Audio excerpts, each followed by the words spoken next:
Total valid vote 68,917. Rejected vote 411. Now, for Nana Epia Owusu Efiye, she pulled 33,881. Erebna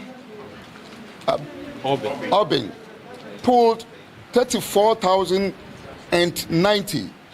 So I, Joseph Ni Kwatelai Kwoti, the returning officer of Ablekuma North constituency, do declare Erabna Abuya Obin, the NDC candidate, as the MP elects for Ablekuma North constituency.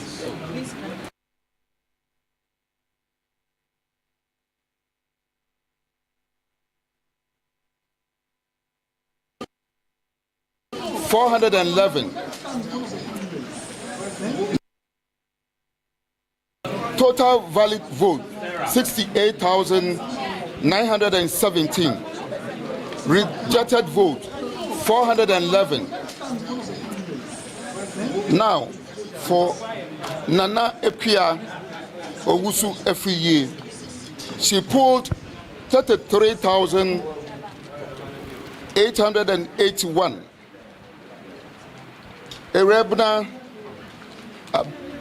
Obin pulled 34,090. So I, Joseph Ni Kwatelai Kwoti, the returning officer of Ablekuma North constituency, do declare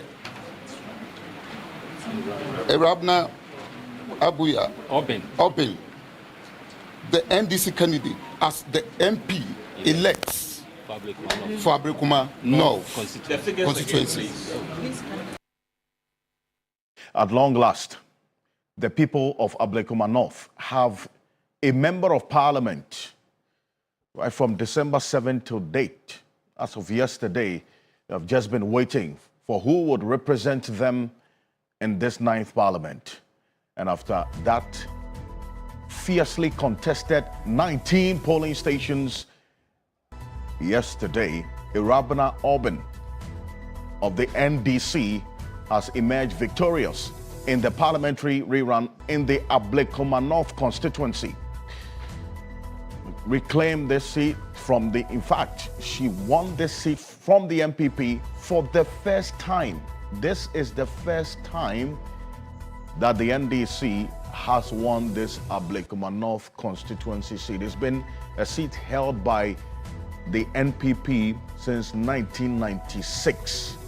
And the NPP has increased its margin at least from the tracking from 2012 up until 2020. The NDC has yet again flipped another stronghold of the new patriotic party after election 2024. But the conversation this morning is in threefold on the matter of Ablekuma North. Process was largely peaceful, but then again, there were pockets of chaotic and violence situations that characterized this 19 polling station election yesterday. One of it is what we're showing right now that involved the former Minister for Fisheries and Agriculture, Alfred Ocansey. Now, we'll show you the full length of how things played out, and fundamental questions have been asked about exactly what the police personnel could have done better, and proposals for a review of our election security strategy in this country, and necessarily normalizing the act of chaos and violence in our elections. That's one part of the conversation. The other part of the conversation as well will be, yes, the NDC has won this. The margin of victory, 209, is a slim margin. What happens what's going to be the thinking going forward for the NDC in consolidating their gains in this particular constituency ahead of election 2028. We'll have a conversation this morning. For the NPP as well, they went into this contest with a not too consolidated and solidified front. The party indicated that they have boycotted this election. But the candidate, Daniel Free, believing that she has the mettle, the strength, the influence, the impact, and the track record to maintain the seat for the NPP, decided to defy the party's orders. She's a former member of parliament, by the way.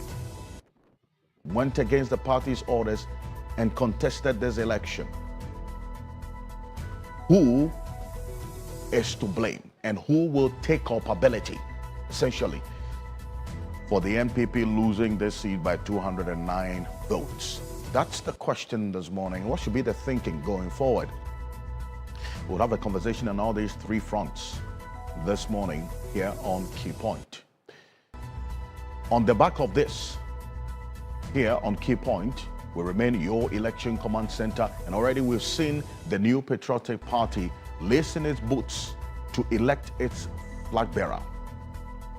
They're looking at the 31st of January 2026. They want to clear it off the way so they can focus on dealing with the unity and also uniting the rank and file of the party. And that's why we've introduced a fresh segment on Key Point starting today. We call it the poll tracker. What we're going to be doing is engaging and bringing you, the general public, those of you who are watching us. We know that we are a growing population of Key Point viewers and watchers every week. So we want you to have a say in what we say. And this is the new segment we're introducing to connect with you, our viewers, to also have a say in what we say.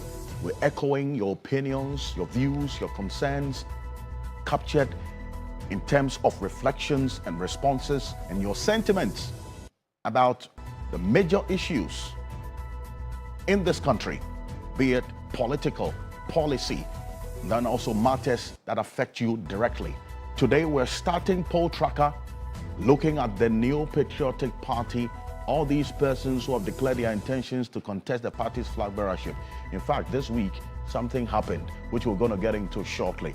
But this kickstarts our journey with you on the poll tracker here on Key Point on TV3, also live on 3FM 92.7. We have a conversation this morning with a dramatic twist to Ghana's ongoing judicial crisis. Some have described the Chief Justice, Gato Tokono, has filed a new and fresh case against the state at the ECOWAS Community Court of Justice in Abuja, Nigeria. She's arguing that her suspension constitutes an unconstitutional removal from office. We'll tell you exactly what the basis is, at least based on the details that the Deputy Attorney General, Dr. Justice Shemsai, put out earlier this week. So stay with us here on Key Point. We will have a conversation this morning here on Key Point. Also, yesterday, we got some exclusive detail of the state of the country's presidential jet. The account given by the minister in charge of defense, Dr. Edward Omane Boama, doesn't look good. The Falcon 900EX Easy with registration number 9GEXE has been grounded in France since March 11, 2025, undergoing major inspection and repairs due to multiple critical defects, including severe corrosion in its fuel tanks and engine components. Now, think about it. That presents a very troubling picture of the jet that you're seeing on the screen. We'll be back shortly. After this quick break, we'll launch straight into the poll tracker to lay the foundation for what we're starting beginning this morning. Stay with us. This is Key Point. We're live as well on the Voice of London radio in the heart of the City of London, the Voice of London TV as well in the heart of the City of London. Stay with us. We'll be back shortly after this quick break. This is Key Point. I am Alfred Ocansey. Welcome.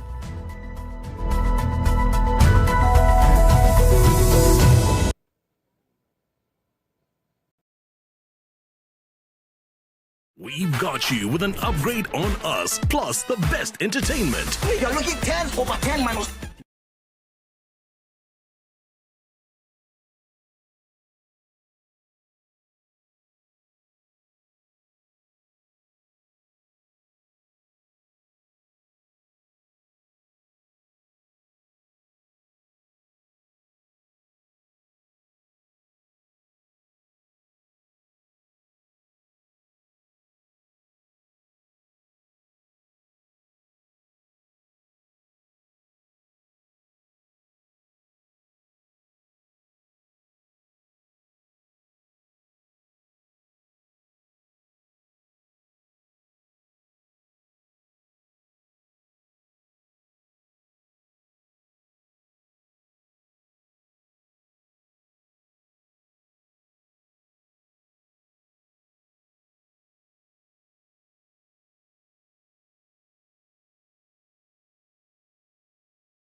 And welcome back to Key Point here on TV3. We're live on 3FM 92.7, also on TV3 Ghana on Facebook and on DSTV channel 279.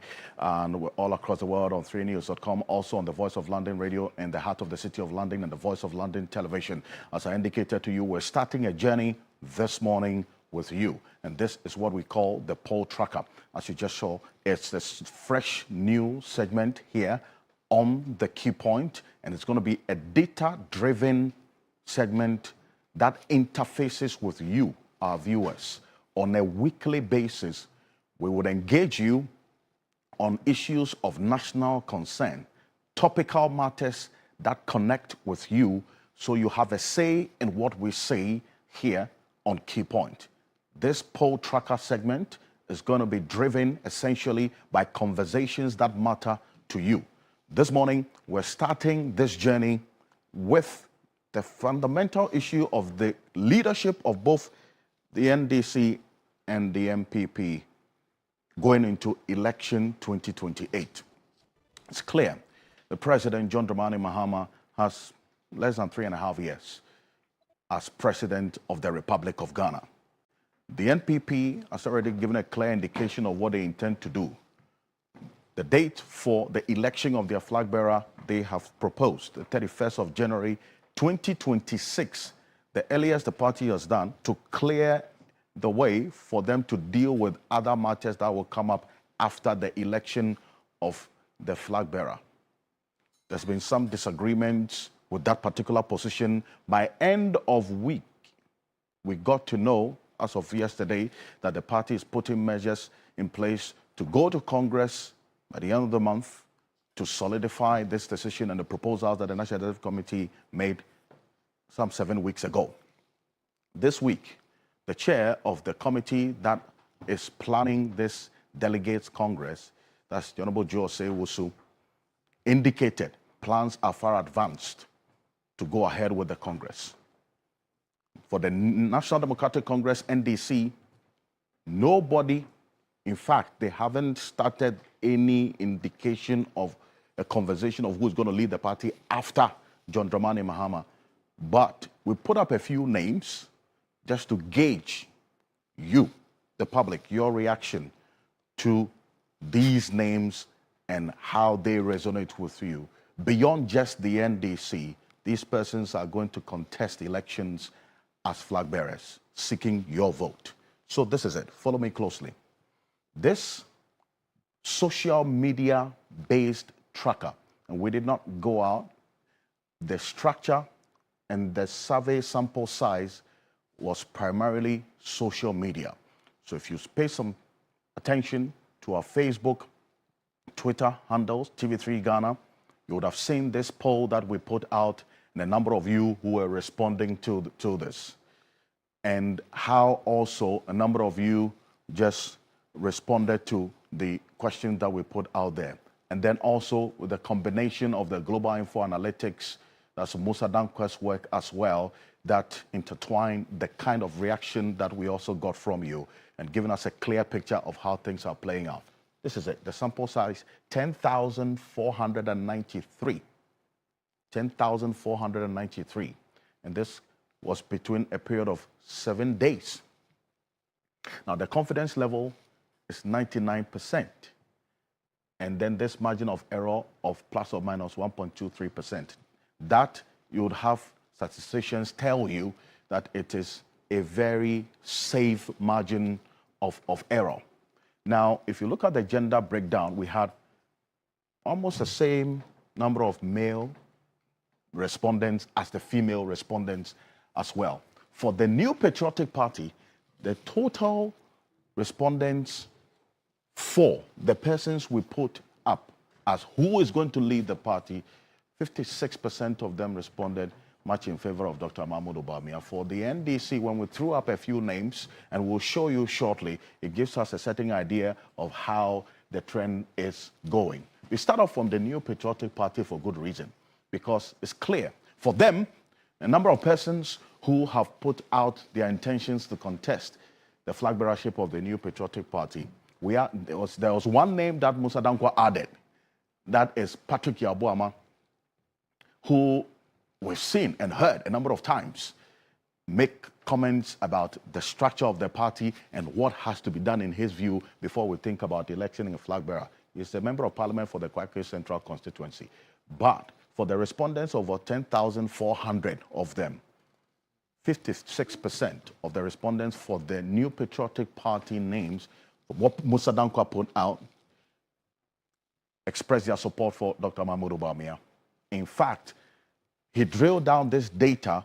Out of the 56%, this is the general support, within the NPP core supporters base, 70% of the respondents expressed support for Dr. Mahmoud Bawumia. What does this mean? Well, but for Kennedy Japan, the former member of parliament for the Asin Central constituency, 23% of the general support, that is both MPP and NDC respondents expressing support for him. And for the core NPP supporters, 17% of them. Now, Dr. Yause Duchum, the former education minister, was also expressed his intentions to lead the party. This is not the first time he's going to have a bite on the flag bearership of the party. Former education minister, 9% of the general, that is, respondents, MPP, NDC, expressed support for him. And for Patrick Yabuama, and I want to find out why Musa Dankwa threw in his name,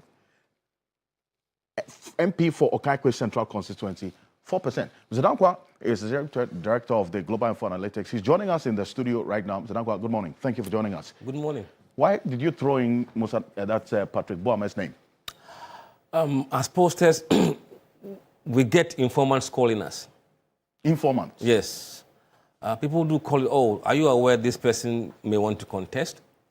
And if we feel that that name is credible enough, then we include a name in that list. That's why Patrick Bouma was introduced during the June-July poll. And based on this 4%, this is just a general support, that is both MPP and NDC respondents. And floating voters as well. And floating voters expressing support for him. But if you drill down the data to the core MPP supporters, it's just 1%. Yes. Was it worth throwing his name in there? Well, you wouldn't know until you have done the poll. So if you see what is happening, it suggests that he's more popular outside his party than within the party. Maybe it's because he hasn't made any declaration formally. So people are not sure whether he intends to go or not. But usually, if you have not spoken, your numbers tend to be suppressed a bit. You see, it's important that you put that denominator out, because then visibility, intention is key. It's key. That would also influence the responses that people will get. Yes, yes. I say this because if you look at the NDC as well, because there hasn't been anybody coming out, the names that you put out, I'll find out why you put those names out there, because as you indicated, there hasn't been any public expression of intention. So then, how will that also influence the next poll that if they start putting their names out? For Brian Champong, Dr. Brian Champong, who is a former Greek minister, is a member of parliament for the Abetifi constituency. All these persons, yesterday and the day before yesterday, in the Ablekuma North constituency, they were hot on the ground, showing up and letting the supporters of the party know that they are there.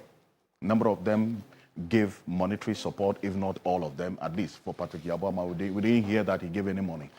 But there were reports of these persons. In fact, Brian Chapo was on the ground yesterday, moving every step of the way with the candidate, that is Nanekwe Free, in the Ablekuma North constituency as well. We have videos of him in that constituency every step of the way. That was yesterday. We had reports of these persons also giving monetary support and so on. Kennedy Japan was in the constituency the day before, playing draft and things with the people. And you're saying that this Ablekuma North is a Kennedy Japan constituency?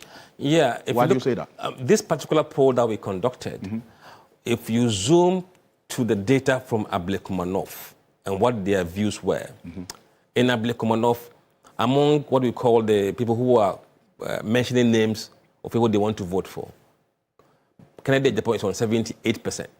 78%? Yes. In Ablekuma North? Yes. So you draw down the data to capture the Ablekuma North respondents. Yes. And 78% of the Ablekuma North respondents expressed support for Kennedy Japan. Exactly. And any reason why? Did they give you an indication? No, we don't ask them reasons. It's for them to go and find a reason why they're supporting me.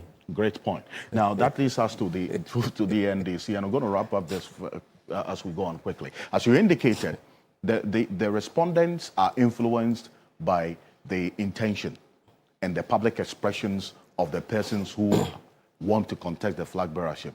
So for the NDC, that denominator cannot apply because none of these persons have expressed publicly their intentions to lead the party or to contest as flag bearership. But you say you get information from, informants. Yes, we have informants. Informants.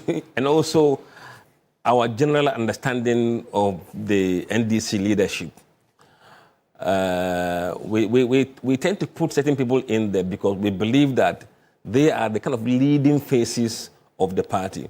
If you go back to 2016, when they lost power, upon 2017, you will see that MDC has seen certain faces at leadership through the parliamentary caucus and to now. And those people have been prominent.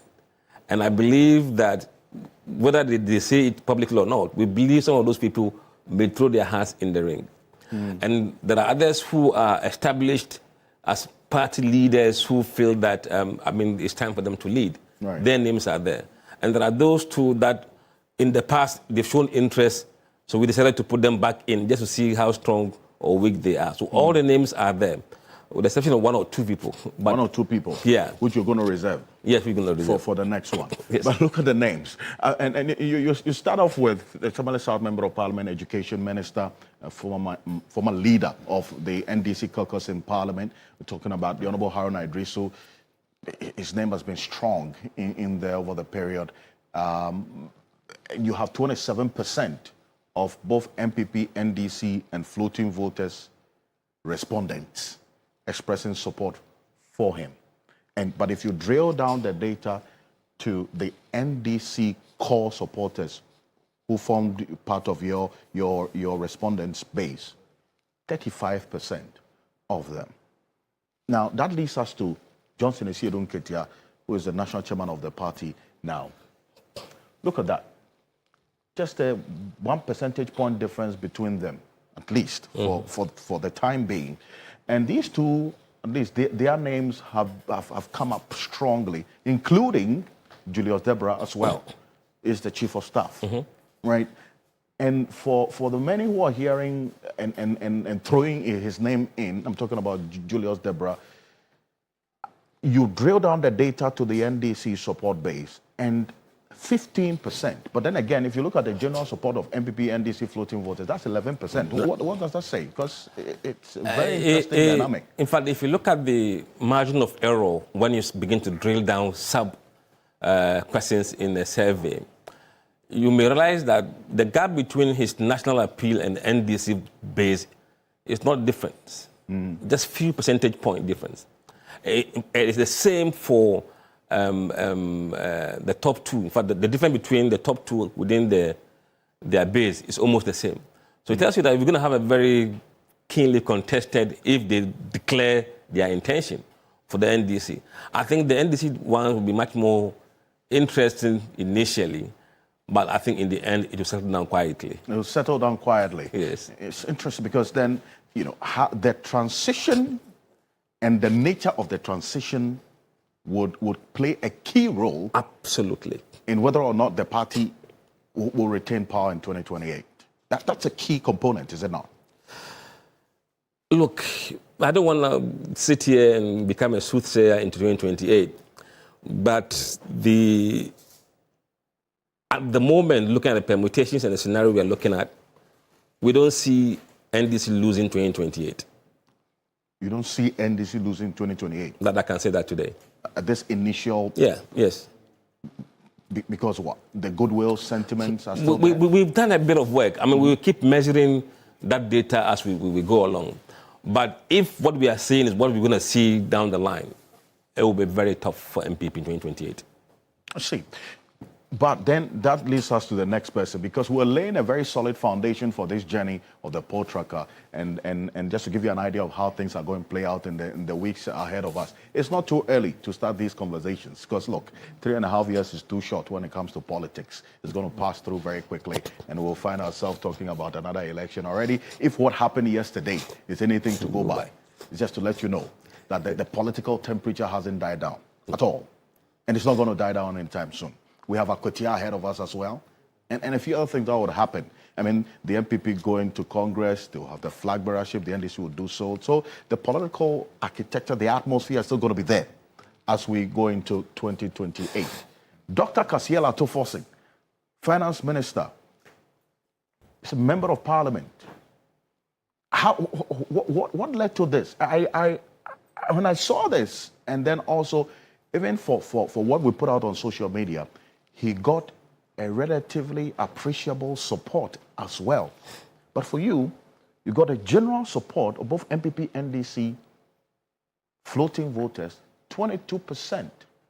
I mean, if you compare him with these two, whose names you would say they have been frontal in terms of both the party politics and the national politics. But then, Finance Minister Dr. Kasiela Tofosin has some very good numbers. And even in the NDC fold, 28%. What's accounting for this, really? Look, he is the underdog in this race in terms of the name recognition. Aruna is a household name for many years. Asidin Ketia is a very solid name. Deborah, very solid name. But Atufosin, though he has not shown any indication whatsoever, people are still mentioning him. And I believe it's because of the finance portfolio. The finance ministry is quite a huge portfolio. And also, if you look at what brought NDC into power, was the economy in 2024. And if the economy will also be an issue in 2028, then don't discount Atufosin. Not at any point, but that is if he has the interest. If he has the interest. It's going to be interesting. That's the thing. And some of them, to be very honest, once they declare openly, the race will begin to realign. Absolutely. Some people are not quite sure, so maybe their support for him or somebody else is not very committed. Right. But once there is indication that you would go, then the numbers begin to realign. But those who have a very strong social media base, in this instance, I think Haruna is very strong on social media, his followers. General also has a very solid people who are behind him. And also Deborah has a very good, solid social media. So those people are beginning to feature a lot more. Then they are out there on social media, and eventually it will permeate into the pop society.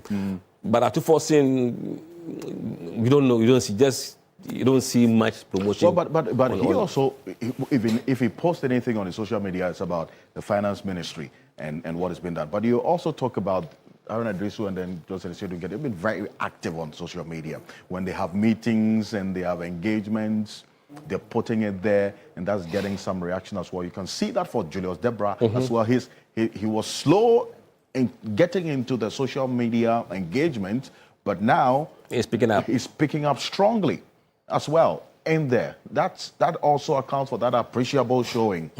And then we're looking at Samuel Okuja to Ablekuma. I don't know if you put it in there, the Northtown Member of Parliament, Foreign Affairs Minister. And he's also another surprise inclusion that you put in there. But when we tested the pulse on social media, on what we put out, it was also very clear that he has his own following in there. What informed his name being put there? Very finally, then we round up.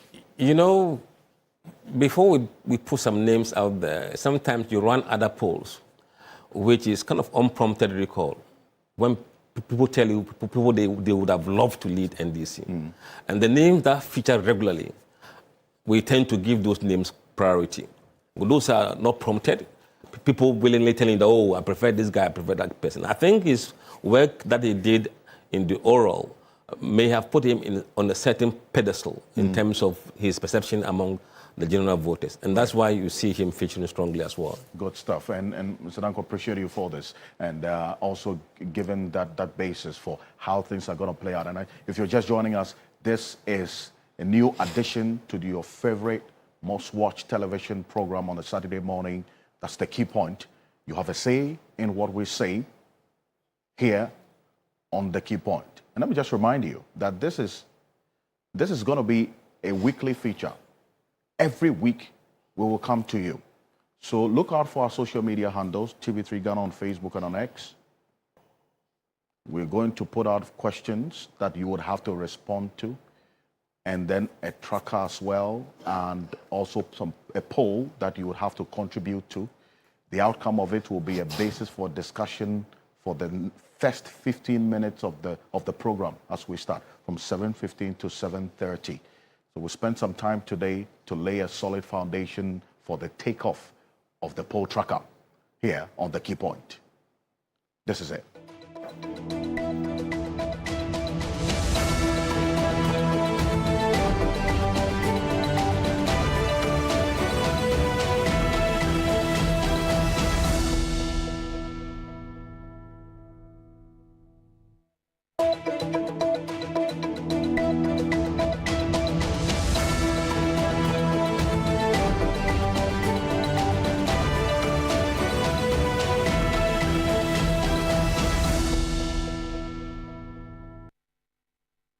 Welcome back. This is Key Point on TV3. We are live on 3FM 92.7.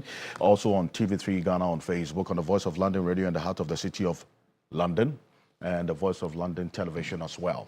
Yesterday, and as I indicated, if what happened yesterday is anything to go by, to tell you clearly that we are still in the election mood, and that is going to persist much of the period ahead of us.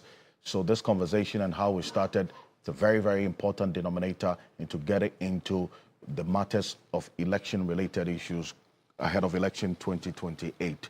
Now, Ablekuma North has a member of parliament now, and that is Irabna Obeng of the NDC. Yesterday was a hotly contested election, but I tell you what, a number of things played out, and that is where the concern is, what we'll get into beyond the results and also what happened yesterday. We'll start out with a conversation on the violence that characterized the election, the chaotic scenes as we saw it. For the many who have been looking at the happenings in the Ablekuma North constituency, this was expected or was to be expected. But was the security strategy deployed the most effective? That's the conversation we're having this morning here on the Key Point, also live on 3FM 92.7, also on the Voice of London Radio in the heart of the city of London. Let's first hear the declaration of Irabna Obeng as MP-elect for the Ablekuma North constituency as my guests take their seats. Take a look. Total valid vote 68,917. Rejected vote 411. Now for Nana Epia Owusu Efiye, she pulled 33,881. Irabna Obeng pulled 34,090.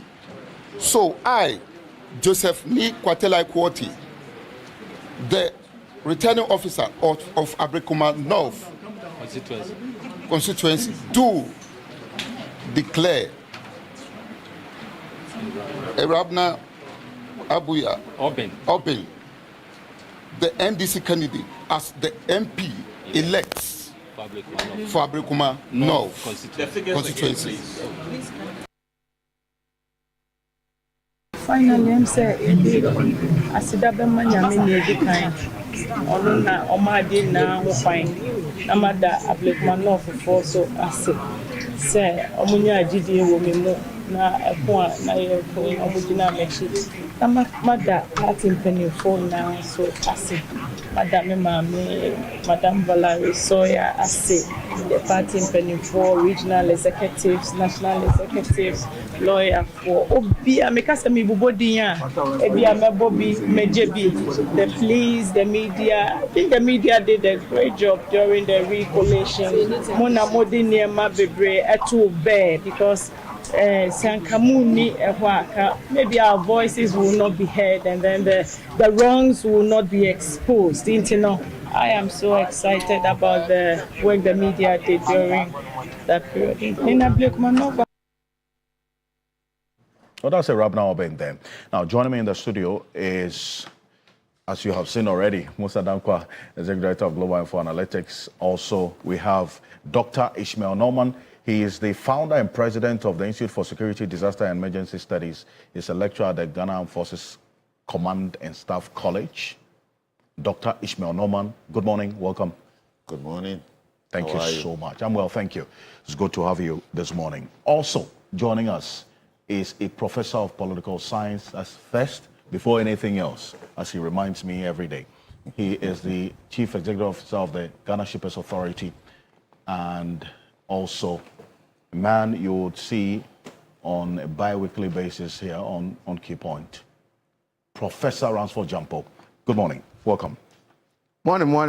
Alfred, good morning. I want to greet a few people. Number one, the people I've been playing football with on Saturdays, if I don't come here before I attend the social engagement, Anointed Kifit Club. Okay. They are located around, we play on the Madina La Nkwantanang school park every Saturday, where I would drive or ride through the market and go and play with them. Ose Kuju and Co. My regards to you. Then, those I've been playing with also on Sunday afternoons, work fit in front of a Kwafo Hall at XB, including Martin, people who doesn't know how to play football, but he always comes warriors on the field. And my rival, Selassie, he is a defender. I am a winger, the best winger at work fit. And Perfect. I'm now, I think, the 7th top scorer, on the pitch. Thank you. My regards to you guys, at work fit. But generally, let me say something briefly about what we've been doing this week. Some shipping lines at the ports are using arbitrary exchange rates in a manner that is undermining the huge government's effort aimed at bringing down the cost of doing business. And shippers have been complaining. Wow.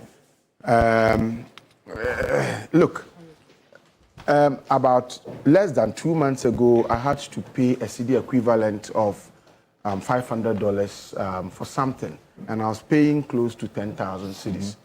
Now, about a month ago, I had to pay a cedi equivalent again for $500, and it had come down to just around 6,000 or something. Right. Okay, so those who were complaining about duty and the cost of doing business at the ports and all that, because the government has done so well in stabilizing or strengthening our currency, it is expected to bring the cost of doing business down. But unfortunately, some shipping lines are using their own arbitrary exchange rates, and it is creating some problems. Thankfully, we've been able to do all the investigations and the research.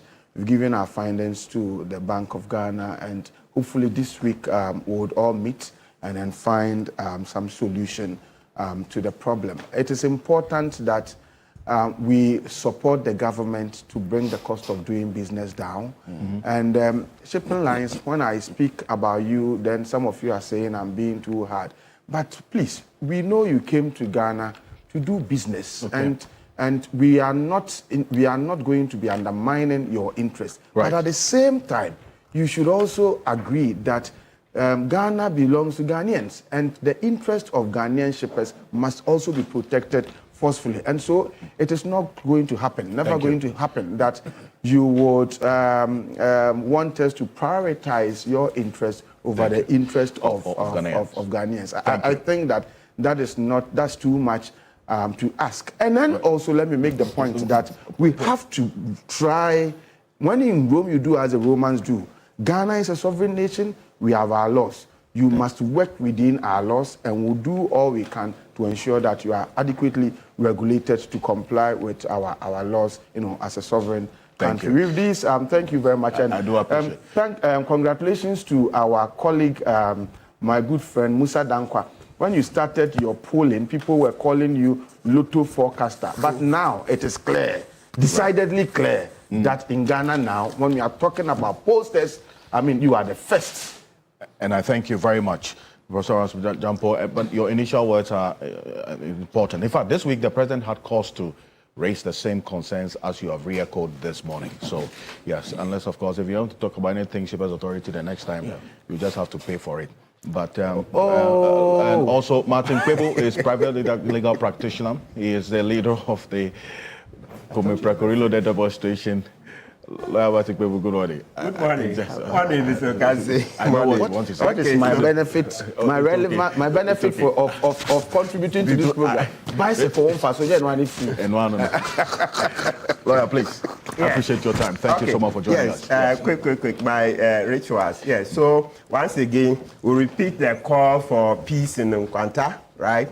Yes, there is relative calm. But we need to continue the efforts to make sure that the conflict is really and absolutely resolved. Right. So that we don't continue to experience tensions in Nkwanta and its environs, right? Yes, please. So the government of Ghana, we are on bended knees. Finish it well, so that it doesn't recur. Appreciate it. Okay, and we ask citizens to also cooperate with the government. Important. So citizens in Nkwanta and environs, please cooperate with government.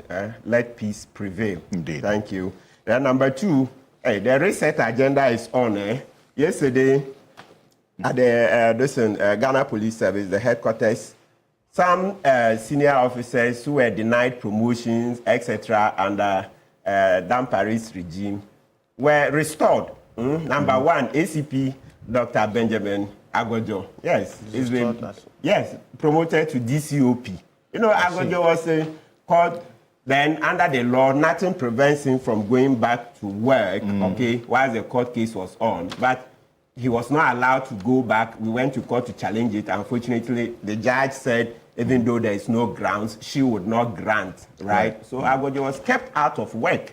Eventually, he won the case. So he sees such injustice. Right. So we are very grateful, IG Yowunu and the Police Council for doing the needful, for trying to, rehabilitate Agojo. You don't do that to a citizen, destroy his whole life, especially in view of the fact that Attorney General then, Godfred Dame, openly told us that he just added Agojo's name to make the coup plotters case a credible one. You just add somebody's name, right? When you've assessed very unethical conduct. You see how eventually the Jakpa tape caught him. It was a long time coming, but eventually caught him. That's such unethical conduct. You take a man, you just destroy him, add him to coup plotters case. So thank you, IG Yowunu and the Police Council for doing, the Vice President, right? They are all on the Police Council. Thank you very much. Other officers who were restored. So that's the reset agenda. Very good that we sack those villains, that we sack them out of government. Yeah, so I see Adeyo Ajiman Bedu the second, Domahini. Good morning. More fire, Domahini. Let's hear more from you. Yes, I want to visit him. I want to visit him in Doma. Yes. Thank you very much. Yes. So for Kufu Yasantwa, more fire. Though you're on the Council of State, of course, you continue to speak and continue to do so. You didn't spare even your relation to Kufuado. So it's the same standard. Continue to speak.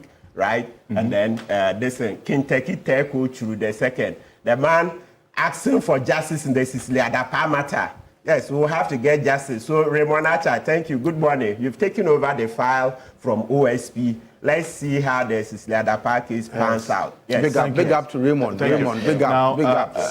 Because in the coming weeks, we're still knocking on doors of Yoko to give at least an update on, some of the investigations, including this Sicily Adapa matter. Hey, thank you. CID boss, Lydia Donko, please, Akonta mining, the Galamsey. Lydia Donko, look, you must push this as Akunta mining case to court. Let Wuntumi and Akunta mining come to court to answer. 8 minutes. Okay, yes. Thank you very much. Thank you. Now, let me just acknowledge the fact that we are also live on 3FM 92.7 as well. And Dr. Ismanama, I'm going to start off with you because Lawyer Matipebo mentioned the police's security strategy deployed yesterday has come under scrutiny. And yesterday we started a conversation on how things were playing out. We're going to show a video, especially that which involved the former minister in charge of fisheries and aquaculture, that's Howard Kumsin, and the number of police officers there and whether they could have prevented at least what happened. Because right from the entrance to when the incident happened, we saw quite a number of police officers there. And for the many who have been watching the happenings even before yesterday, you didn't even need to be a security analyst to know that the probability of violence or chaos was high, because on election day there was chaos that led to the destruction of the pink sheets. Reason why we even had to do this yesterday. The attempt to recollate was also characterized by chaotic scenes. And so yesterday, no doubt, this was going to happen. But was there an operational failure? That's the question that we're asking this morning. And Dr. Joshua Zato is also going to be joining us shortly. And then we'll have the Majority Chief Whip, Nelson Roxon Dafian Plus, will be joining us in a bit. But, Doc, let me start off with you on this chaos that we saw. Dr. Ismanama. Yes. Thank you very much, Alfred. And happy to be in the company of these illustrious men of Ghana. We all know that Ghana police didn't do too well in one polling station. Overall, I think the performance wasn't too bad. But they should have anticipated this violence, and they should have declared that area a hotspot. And which is a designation they do very well when it comes to crime. Yeah. But they should begin to designate polling station areas in the country as hotspot. I think that the preparedness was poor. They have to always think about the worst case scenario, which they did in Alfred. And I believe that if IG Yono needs help, I am available. There are a number of people that can also help. Especially when we are going into a situation with potential for crisis. I believe that knocking down Honorable Howard Kumsin was not the right thing to do, even though some people rejoice at that. Every human being, every Ghanaian has a right to be free from fear and violence. And she is one of those Ghanaians, one of those human beings who is entitled to feel, to have freedom from fear, freedom from violence. The reaction of the police is what I don't like. It looked like there was no esprit de corps. Some of the police, men and women, were standing in a detached mode, as if they were not on duty. For me, if you are on duty as a police officer, as a soldier, as a security person, and your colleague is attacking a situation, you should give the backup and not stand there and raise your hand and as if you don't know what is happening. So for me, for IGP, you got the media coverage, they should analyze each clip by clip, and identify the police officers who were sort of detached from what was happening, and also prosecute the person who actually did the knocking. Hitting a woman in the pelvic area, she's somebody who is probably menopausal at the age that she is. That creates complications for her. And I'm happy that they took her to the hospital. And I don't know who will be responsible for the cost of it, because when you organize a public event and there is injury, Lawyer Pego is here and he will ascertain that the organizer is ultimately responsible for the cost of injury to the people that attend that event. And the government now is exposed in that area because of the negligence of the Ghana police in reacting. When the truck moved in with those young men, they should have stopped them at the gate. When Honorable Howard Ocansey went there the first time, we have to stop this nonsense about big man, big woman syndrome. She had no duty to go there. And she came the second time. What was she going to do? Let me say she had no duty. We don't know the strategy that the candidate deployed. I say this because the party boycotted, but the candidate decided to contest. So was she there at the invitation of the candidate? This is not a time to visit the candidate, Alfred. We'll have to ask. Election day does not allow campaigning. We don't allow campaigning in election day, especially at a polling station. So what are you doing there? For me, I think the visit was unnecessary. The visit of all the party officials on both sides was totally unnecessary because it brings down the maturity of our democracy. I can't speak too well to that because Professor Gambo is here and I know he will address that. Because if you want to have a mature democracy, you can't have government officials, party echelon going to polling stations on election day. What were they all doing? I blame the IGP and his men for this. Because if that altercation had not happened, nobody would have gone there. Because they went there maybe to help to solve the problem, but the event should not have happened. They should have created barriers. If you are not voting, you are not allowed to go beyond this barrier. And that would have contained any kind of suspicious activity because the public, the NDC supporters were afraid that knowing her history, she was probably there to maybe do some finagling, and they didn't want to see that. Spraying the people with pepper spray wasn't correct because pepper spray is a weapon. Some people are allergic to pepper, and if you put it in their eye, they could end up dying, having a heart attack. So if she had a gun, and we thank God she didn't have a gun, because what happened in Kaswa would have happened here at Ablekuma North. Luckily, she didn't have a gun, and so she took pepper spray. Now, this is the fault of Ghana police. What? They should have inspected everyone, their bag, their everything. But because of the big man, big woman, stupid syndrome that we have in this country, they allowed her to go without searching her. What about if she had a knife in her bag and shook somebody with it?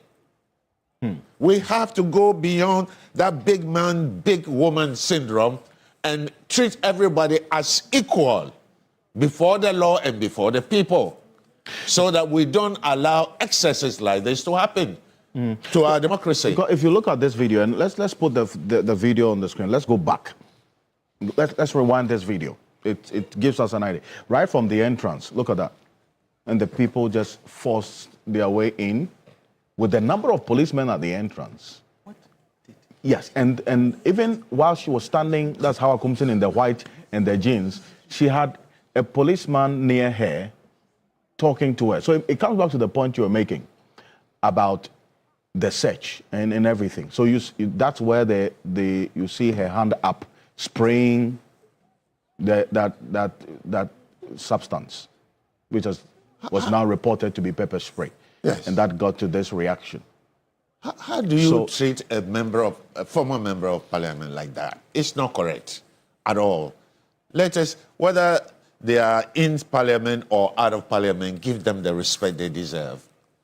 For the police to even allow her to be pushed down, it shows that the police don't have that physical strength to resist this kind of encroachment.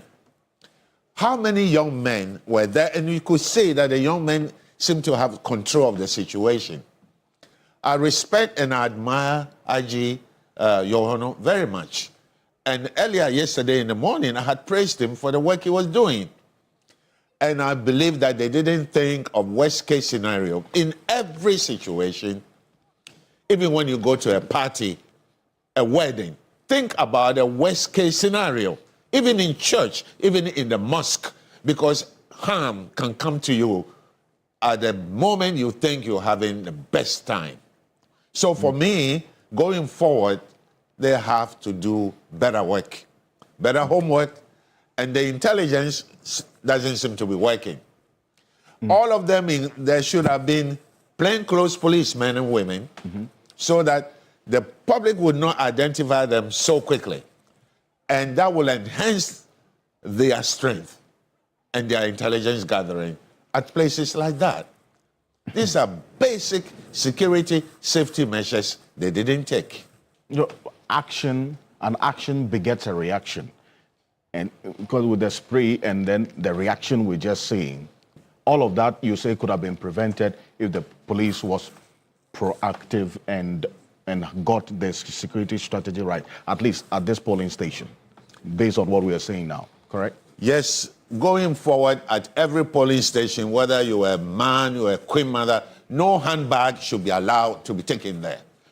Well, no briefcase should be allowed to be taken there in a polling station. Everybody should go empty with their hands. All we need is your thumb. We don't need anything more. Your handbag is not allowed. The police should insist on this, whether she's the queen mother or the biggest town in the country, they shouldn't. Whether she's MP, Speaker of Parliament, whoever the person is, no handbag should be allowed. No briefcase, no side bag should be allowed. So that you can see. And if we, situations like that, critical election times like that, we could have had a scanning machine. Because if somebody put a knife and hide them in their socks, you wouldn't see it. And before you know it, somebody is being choked with it. There are different angles of this video we are showing. So we're going to put the different angles on the screen. It also, the close-up shots as well. And then there was another incident that involved the deputy national organizer of the NPP as well. We'll show that in a bit. But I see that, okay, let me acknowledge the presence of Nelson Roxon Dafian. Thank you for joining us. He's the majority chief whip of this 9th parliament, the South Day member of parliament. Thank you. Good morning. Good morning. Great. Right. Good morning. Right. Thank you for joining us. Thank you for... General. I didn't know that. Okay. Great. 2029. Let's stay the focus. And then let me good morning to my former senior and ex-senior. Since getting into executive, he has forsaken and abandoned me. I can't do that. But Martin hasn't. Thank you very much. Thank you. Take me to your hometown. Right. Thank you very much, gentlemen. Okay, so let me also indicate that Professor, that's a bigger pardon, Dr. Joshua Zato just notified my producer of an emergency situation, but he's going to be joining us virtually.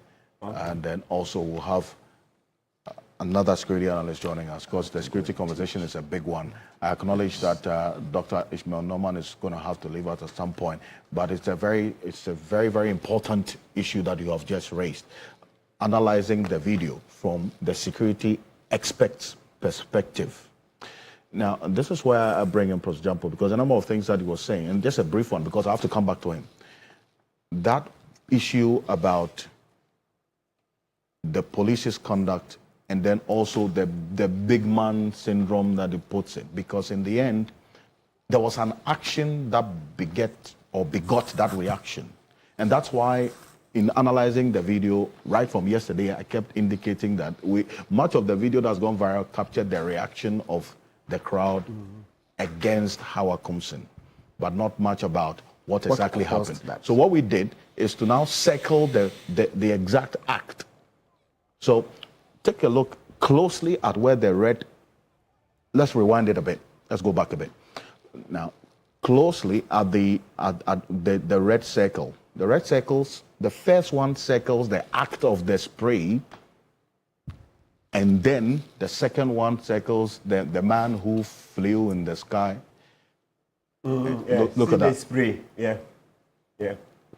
And then that jump that has been that got gone viral and got some reaction. Who is he? The gentleman who jumped. Yeah. I don't know. You and I were not there. But Paul, take a look at that. I have seen it, but let's look at this within a broader context. In a developing democracy, elections are a do or die affair. Because he who wins election would have access to an ATM machine on his or her veranda. And so it's a bread and butter issue. The candidate herself, the supporters themselves. Because a developing country has its features of poverty and underdevelopment. Elections are a do or die, affair. Elsewhere, even in major electoral contestations, people don't care. They will go about their normal work, and then elections will go on. But here, everybody is thinking about what you are likely to gain from the outcome of the election. So it's always a do or die battle. And there is always the possibility of such do or die battles degenerating into chaos and violence. Now, in fledgling democracies, if you want to forestall or if you want to minimize some of these occurrences, you do not allow them to go unpunished. You don't fund impunity by allowing them to go unpunished.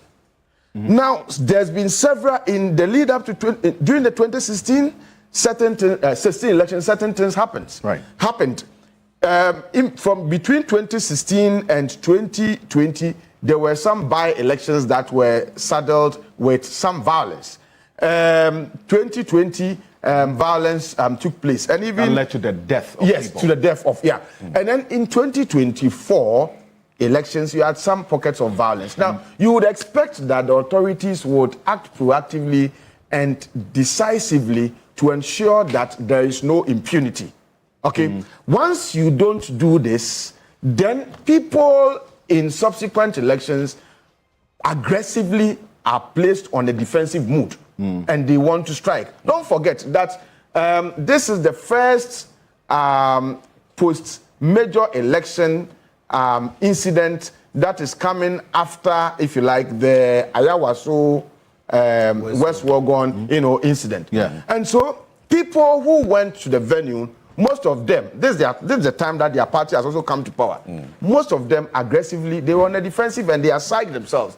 And I was saddened, I was worried that those who allowed Hawa Kumsin to go there, I think politically they miscalculated. You see, this is a woman who has a past, a certain past, of having either herself directly perpetrated electoral violence or having had her followers done some of these things that had led to lives being lost. So she was not expected, in my view. She wasn't supposed to go there. Otherwise, once you go there, it's like you are daring, those other people there. And then you went there with a weapon. Okay, so look, I would not sit here to legitimize or to fund or to justify the kinds of things that happened to her. I'm saying that so many things have happened in the past. And these things have created a certain culture of impunity. That during elections, during by-elections, you can do some of these things and nothing will happen to you. It's because we never address them, fully. Now, so the anger of those who did these things can be understandable. But my appeal to them is that in fledgling democracies, if you have wise people and discerning people also residing in those fledgling democracies, then what we want to say is that two wrongs can never make a right. Two wrongs can never make a right. So let us all as a nation come together to have a certain elite consensus about the kinds of things that undermine our democratic gains, and all of us, let us decide that as for these things, we cannot do. As for these things, we will not do. Otherwise, today, as it was bad yesterday and we're complaining, it is also bad today. And if we don't act to deal with those who did some of these things decisively, then tomorrow it may recur. And so we may always be growing our democracy, but we would also be retrogressing, you know, the gains that we may have made. And so my view is that, see, these are normal, these are typical of fledgling democracies, but there is a way of addressing or handling them such that they do not become also overly institutionalized as part of the democratic progression processes of developing democracy. And so this is why I agree with Dr. Norman that maybe the IGP or the police miscalculated, or they were not that much proactive. Okay, because those people, we should have anticipated that because the whole nation was now interested in this particular election, everybody was going to go there. And in that case, they should have been proactive enough in making sure that whoever went there got searched. Okay, and if you had no business going there, you shouldn't have been allowed.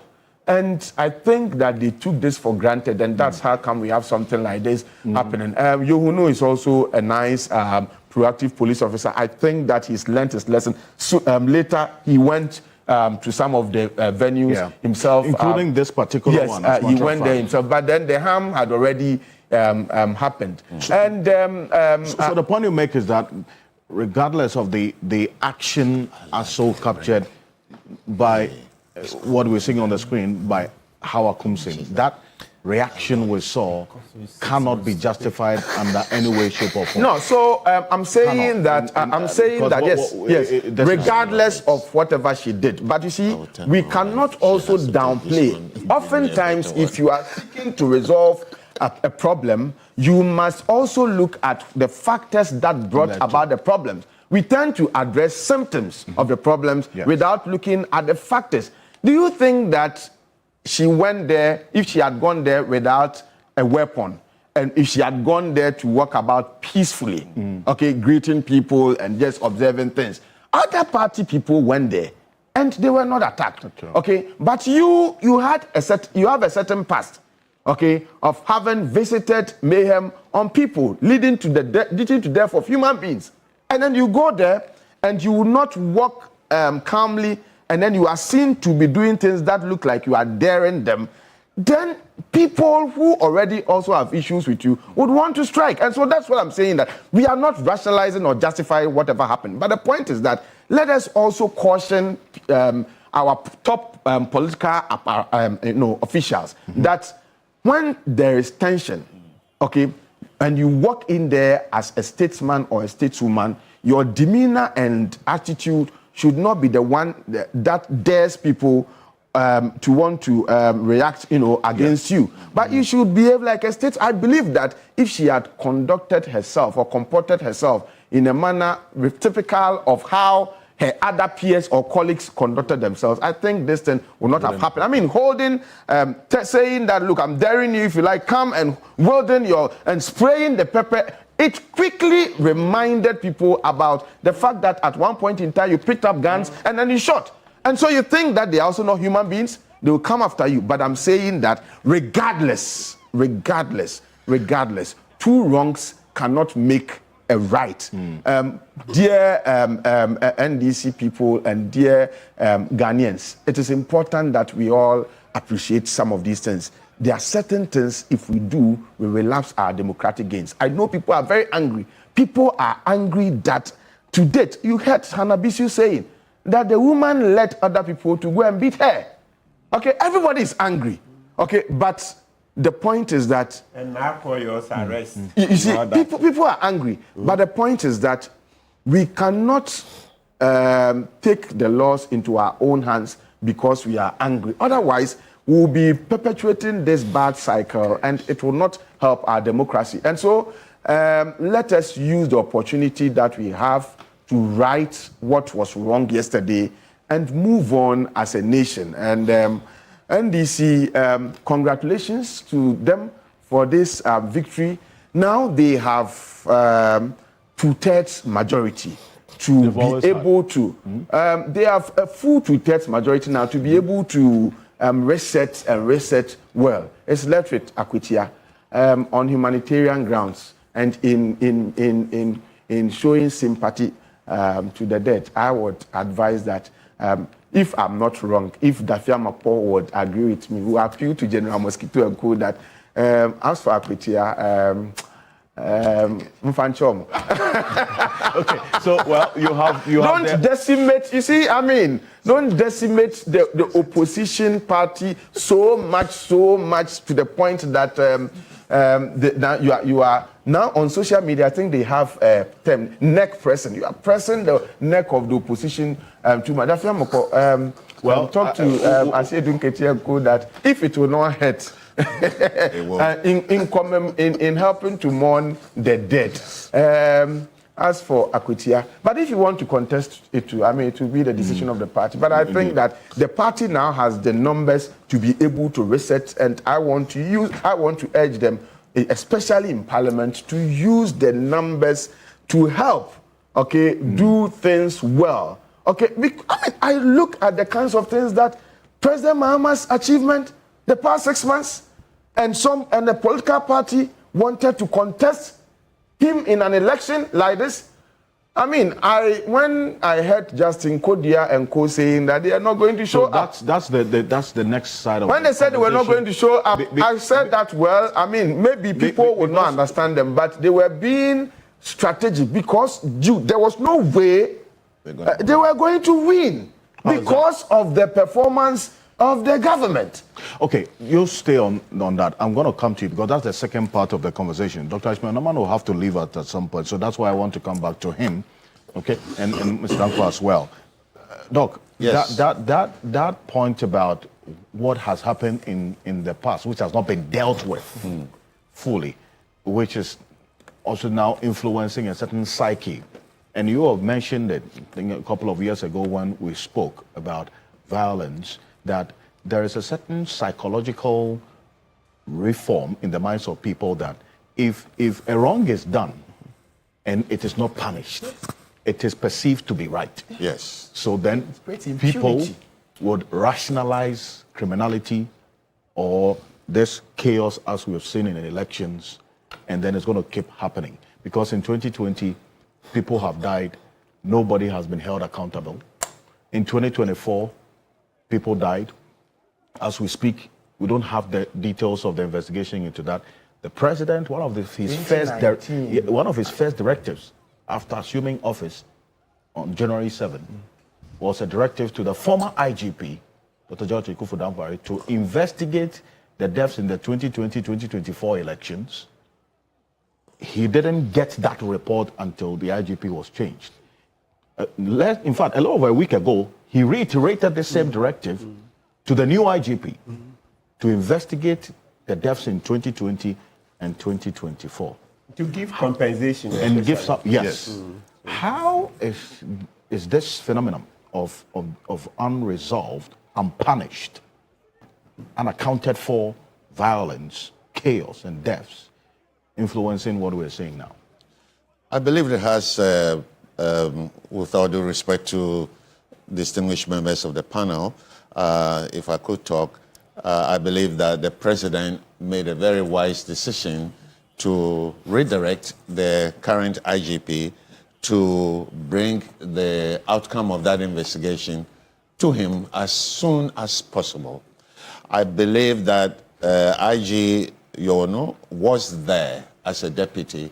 He should have by now produced some part of the evidence to the president.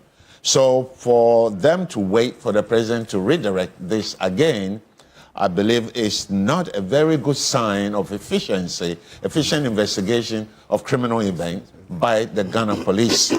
I believe that a lot of the dossier is probably lost because anyone who's been in the law practice for a while knows that even at the courthouses, it gets lost. What is stealing the dockets? Dockets get lost. And so The president is very much aware of all this because he's been in the public space for a very long time. So he knows what is going on in Ghana. I think it will actually help the current IGP to quickly gather his CID personnel and some help from National Security, Yoko, and other, even from lawyers, to do the investigation as quickly as possible. Because if we don't punish the past crimes, then you are normalizing bad behavior. And when Cesar Bakaria actually came out with a theory of punishment, he says it should be efficient for the greater good, for the majority of the people. Impunity. And so if you don't do that, you are actually creating impunity. So I think all of this also goes to that fact. We have passed a law on vigilantism because of the political party vigilantes. I don't know if anybody had ever been prosecuted under that act. We have a good law there. It was a rushed piece of legislation, but I have never heard of anybody being prosecuted under Political Vigilante Act. So I think as we are resetting the economy, the criminal justice system also needs to be resetted. And I believe that the Minister of Interior, Honorable Muntaka, is going to, from now on, going to pay a lot more attention to what the police does at election polling stations, and to make sure that the police television station should be there to collect data, to film everything so that from the point of view of pre-crime, so that when the crime actually happens, as police officers, they will understand what should be covered, what is necessary to prove culpability.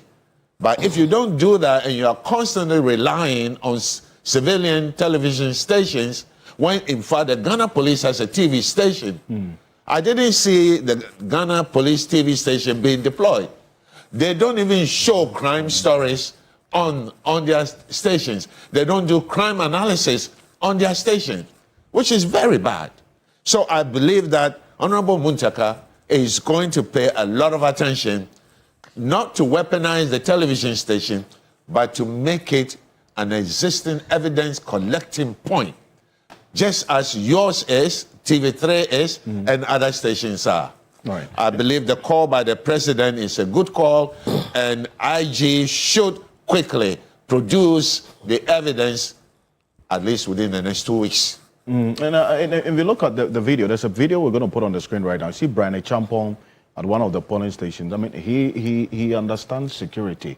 And so he was seen complimenting the work of the Ghana Police Service at some point. And that has also, we'll put it on the screen right now, also has to be put in context while I bring in Martin Pebo as well. And this is it. Let's put it on the screen.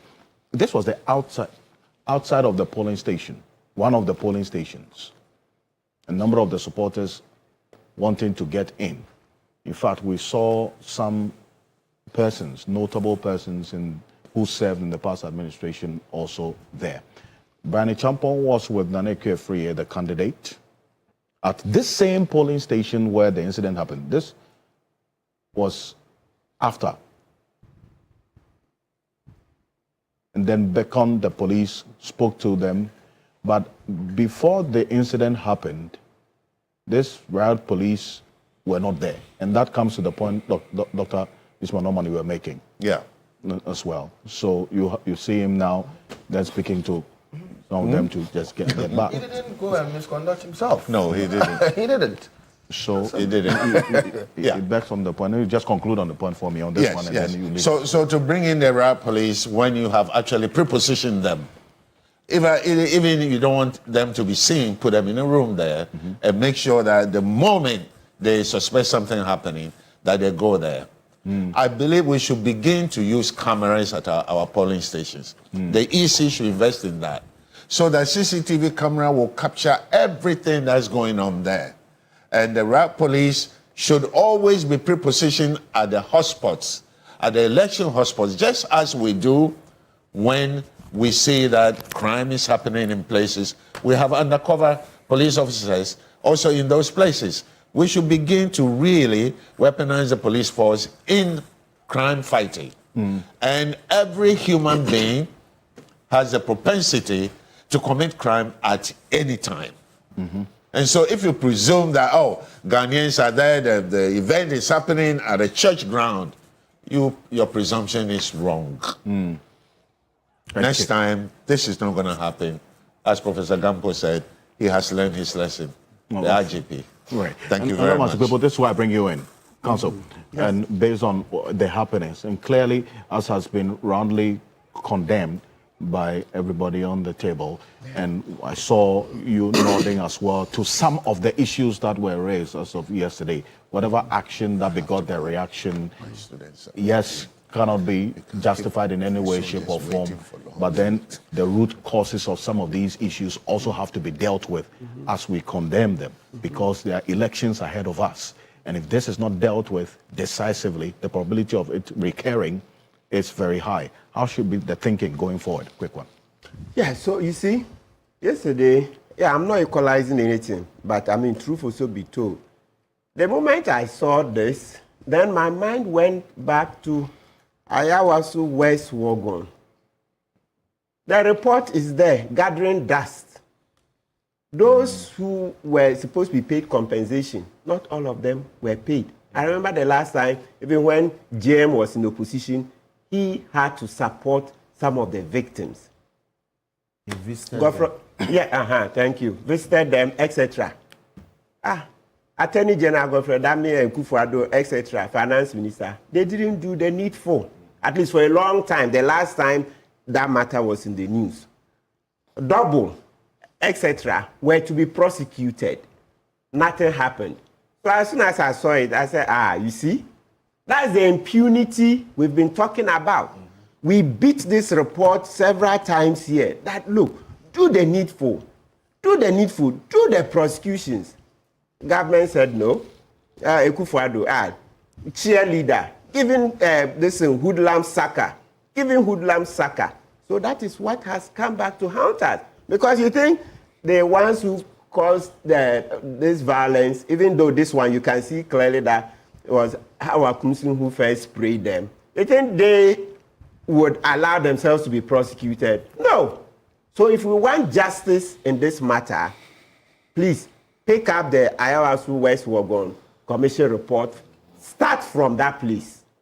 Start from Ayawaso West Wagon. If you don't, this one can't go to court. It won't happen.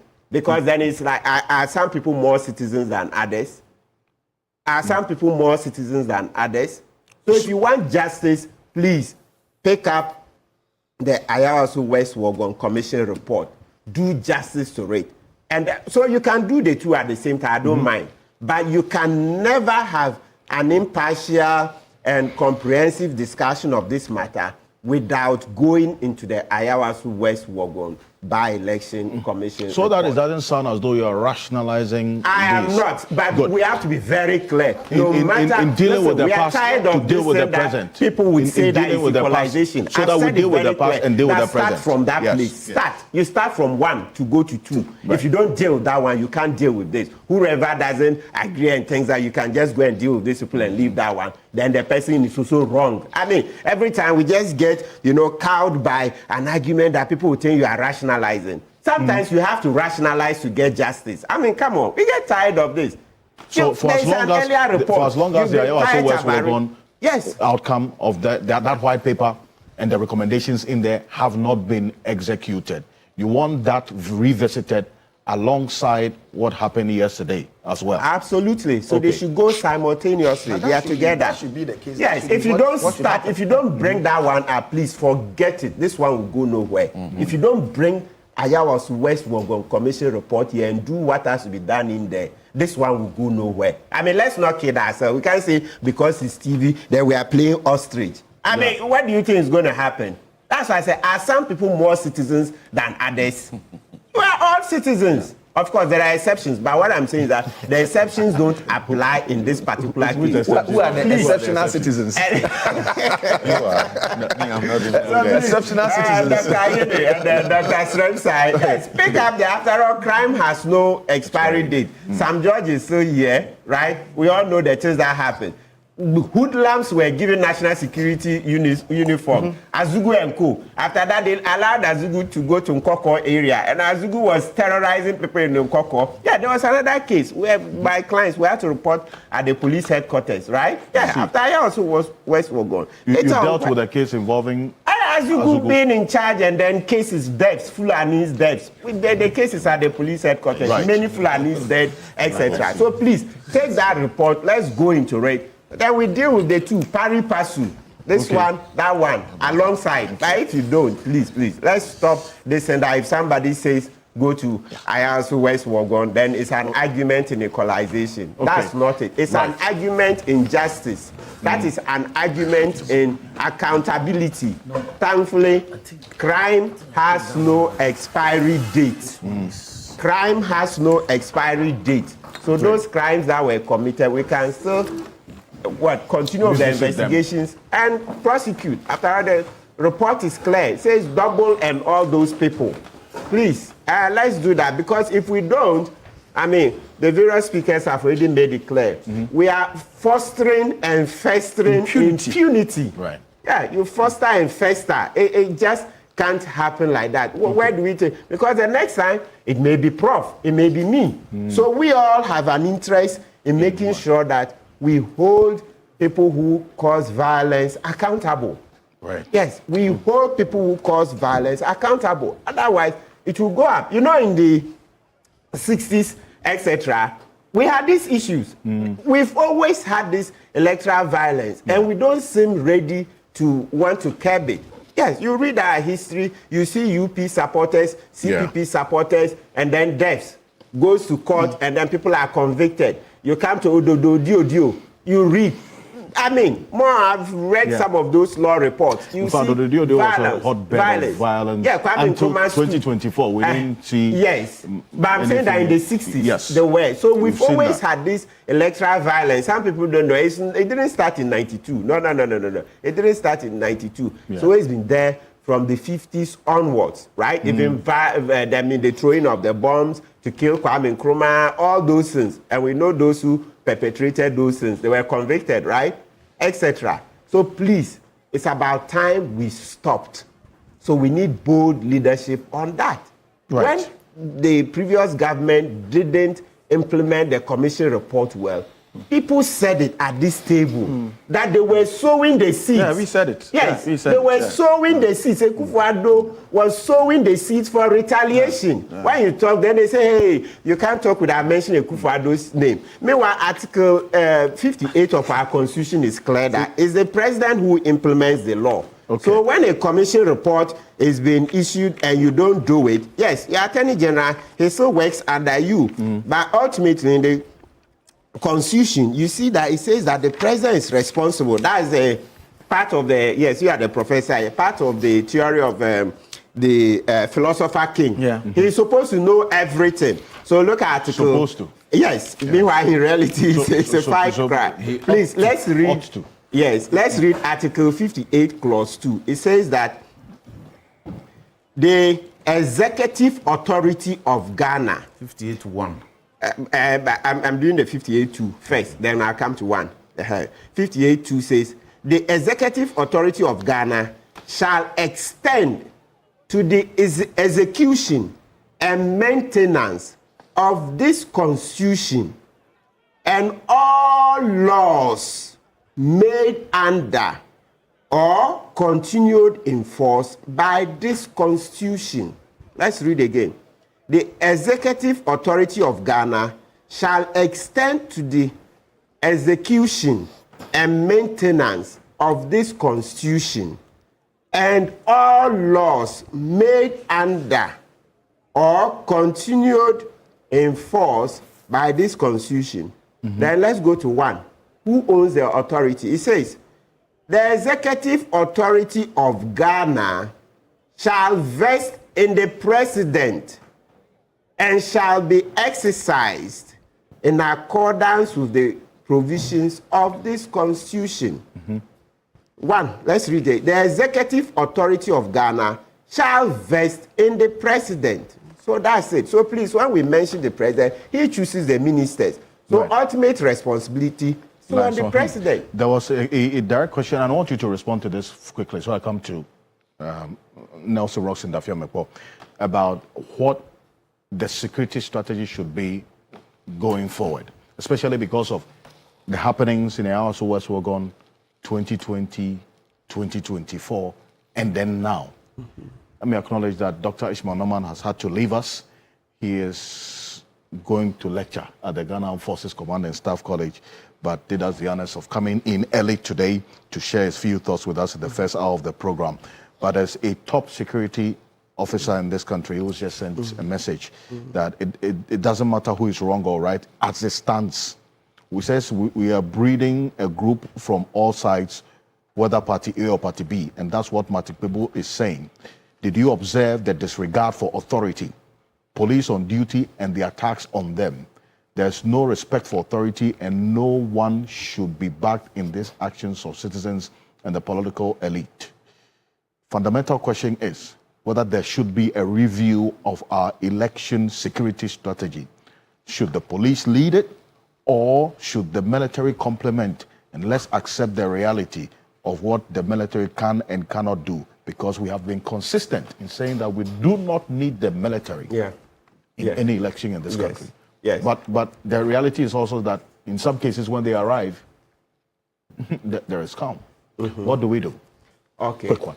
Yes, so good. Number one, you see, people have gone back to this request that, look, our police should be using body cams. Body cams, because that one, you know, it also captures everything. Even, I mean, because it's automatic and continuous if it's working. So, and that's backup, so that if the television videos and the television cameras don't capture everything, you always have the body cams. You know, Ghana Police Service under Dampare, they tried a contract on it. It led to some, you know, brouhaha. We can try again. Because citizens keep telling me, this Boga Tete, Prince Derek J, etc. People have been reminding me that we should have a very robust campaign to have the police use the body cams. Because in other democracies, they are doing so, and it helps. One, right? Then two, the matter of the election security task force. So going by the Constitution is clear that the police service, so I'm reading Article 200, it says, the police service shall be equipped and maintained to perform its traditional role of maintaining law and order. Right. Please, that's Article 200, Clause 3, right? So please, let's continue to use that. You see, I know how sometimes we say, oh, let the military come in. Let the military come in. Yes, I know what the military do.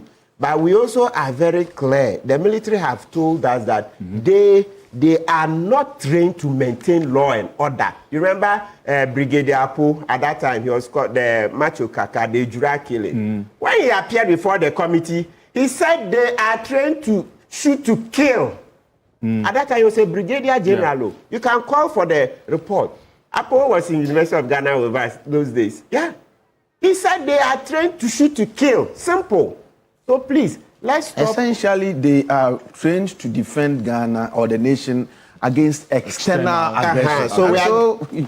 So let's come, that's their orientation. Let's come to Article 210. Okay?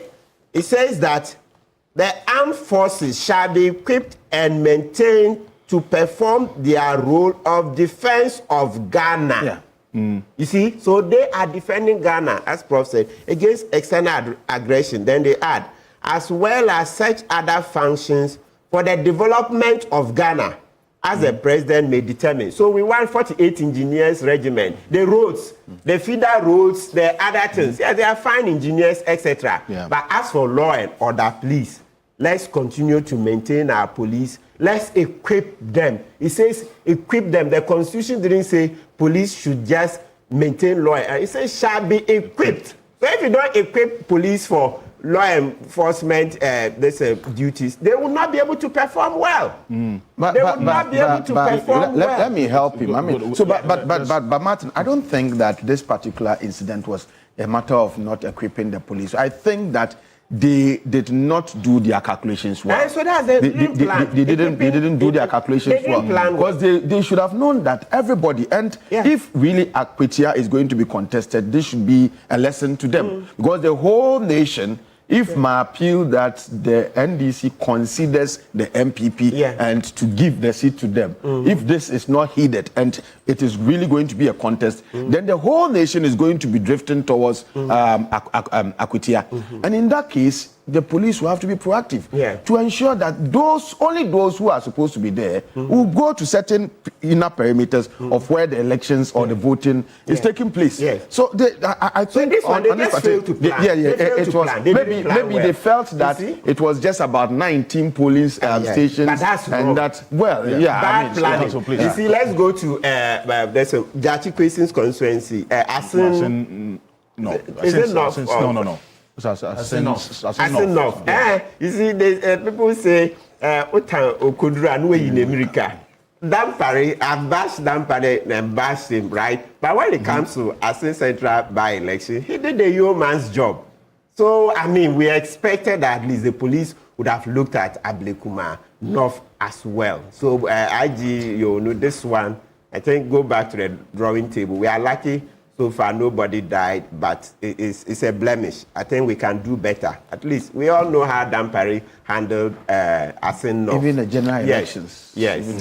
As for general elections, it's a very complex no. NDC prepared. So you make your NDC, they knew. I think that the vigilance. If they tell you the way they prepare for the election, that's how come. But I'm talking about the security. That's what. Hey, security-wise, you ask that firm report. It's not everything they can say here. Right. But when the NDC showed the snipers of how they prepared security-wise, Master, you ran away. You ran away. The way people were brought in, they were back at security. The election wasn't won just because Dampare. No. The thing is far more complex. I know NDC prepares. So you are referencing. You know you don't like Dampare. It's okay. Thank you. You were referencing Asin North and making the point about what has to be done going forward. Yes. Just put that matter in context. Yes. I hope you're done. Yes. That Dampare did a good job there. So, that Dampare there is my countryman. So, thank you. Let me also then bring in Nelson Rocks in the family report, because as leadership in Parliament, you also had some fundamental duty on the ground to help your candidate win this election yesterday.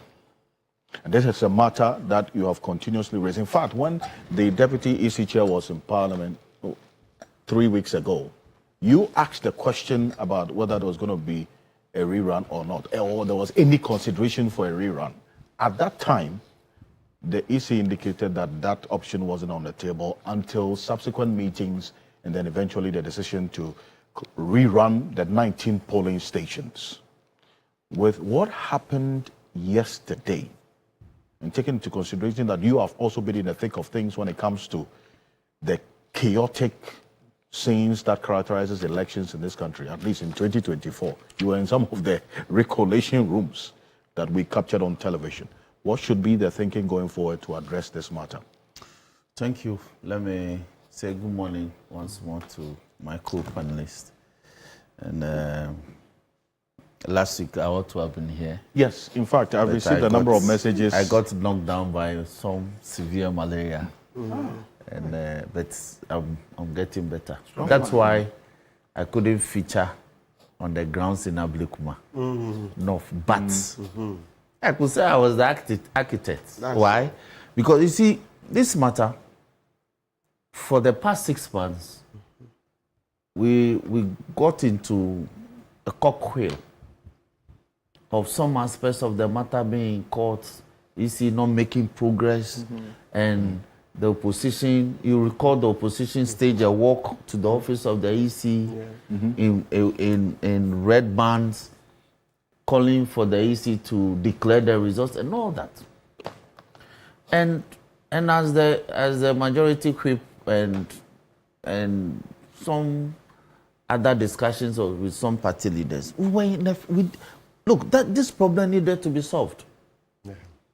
Because before you realize you have a SAL on your hand. Yeah. Yeah. So we thought, considered the perspectives. So we agreed that, look, bring these guys to Parliament. Because if you make a statement on the floor, members will have opportunity to comment to what end. Speaker will give directions that will be done. So we agreed that, look, file a question, direct it at the EC. Let them come and tell Parliament what exactly were the issues causing their inability to declare the results. And they came to file the questions. And I brought the EC. She couldn't come. She gave an excuse that she was unwell. But the deputy came. We resisted because we really wanted to hear from the commissioner herself. But eventually the opposition, because they've been calling that results be declared, they were not interested in any other thing apart from declaration of results. Because from where we were, they were leading us by 48 votes. So when the results are declared in that situation, they'll win. So they came. They gave a lot of issues and scenarios. So we got them. And we said, well, from the NDC's perspective, it was 37 polling stations that had issues. So we're not going to accept those pink sheets from those 37 polling stations. The NPP claimed they had issues with 3. So eventually, when they left Parliament, in fact, he promised to bring some further documents. He hasn't brought them yet. When he went away, my bringing him to Parliament, or my bringing the EC to Parliament, revitalized the matter. The whole nation woke up to the reality that, no, this matter ought to be resolved once and for all. And it's a political problem. Yeah. Political problem, because I went through CI 127. Particularly if you look at regulations 26, 27, 28, 31, regulations 35, 39, 40, 41, 43, it tells you what the EC should do and how the EC can, for instance, reject ballots. If you cast a ballot, it is not sacrosanct that it will be counted. If there are defects, the EC is mandated under CI 127 to reject it. Okay. You understand? Yeah, right. So that implies that the EC has the power to even reject votes from polling stations that are tainted with some irregularities. Yeah. My brothers won't have it. So eventually when we brought those perspectives to bear on Dr. Boswansari, I'm sure he went away thinking that, this problem, we will actually have the power to deal with it. So they met the political parties, the two of us, and a sort of compromise was reached. What was the compromise? Met the two? Yes. Okay. A meeting was had after they came to Parliament. Okay. They invited the political parties. Okay. Because we were saying they should come back. But we were looking at the timing. So we advised that, look, go to the meeting, make your case. So we made our case that 37 pink sheets from 37 polling stations will not accept it. But they went through the records and said, out of these 37, your agents accepted about 16. About 18. They accepted about 18. So once those 18 were accepted by your agents and signed for, we are mandated in law to accept them.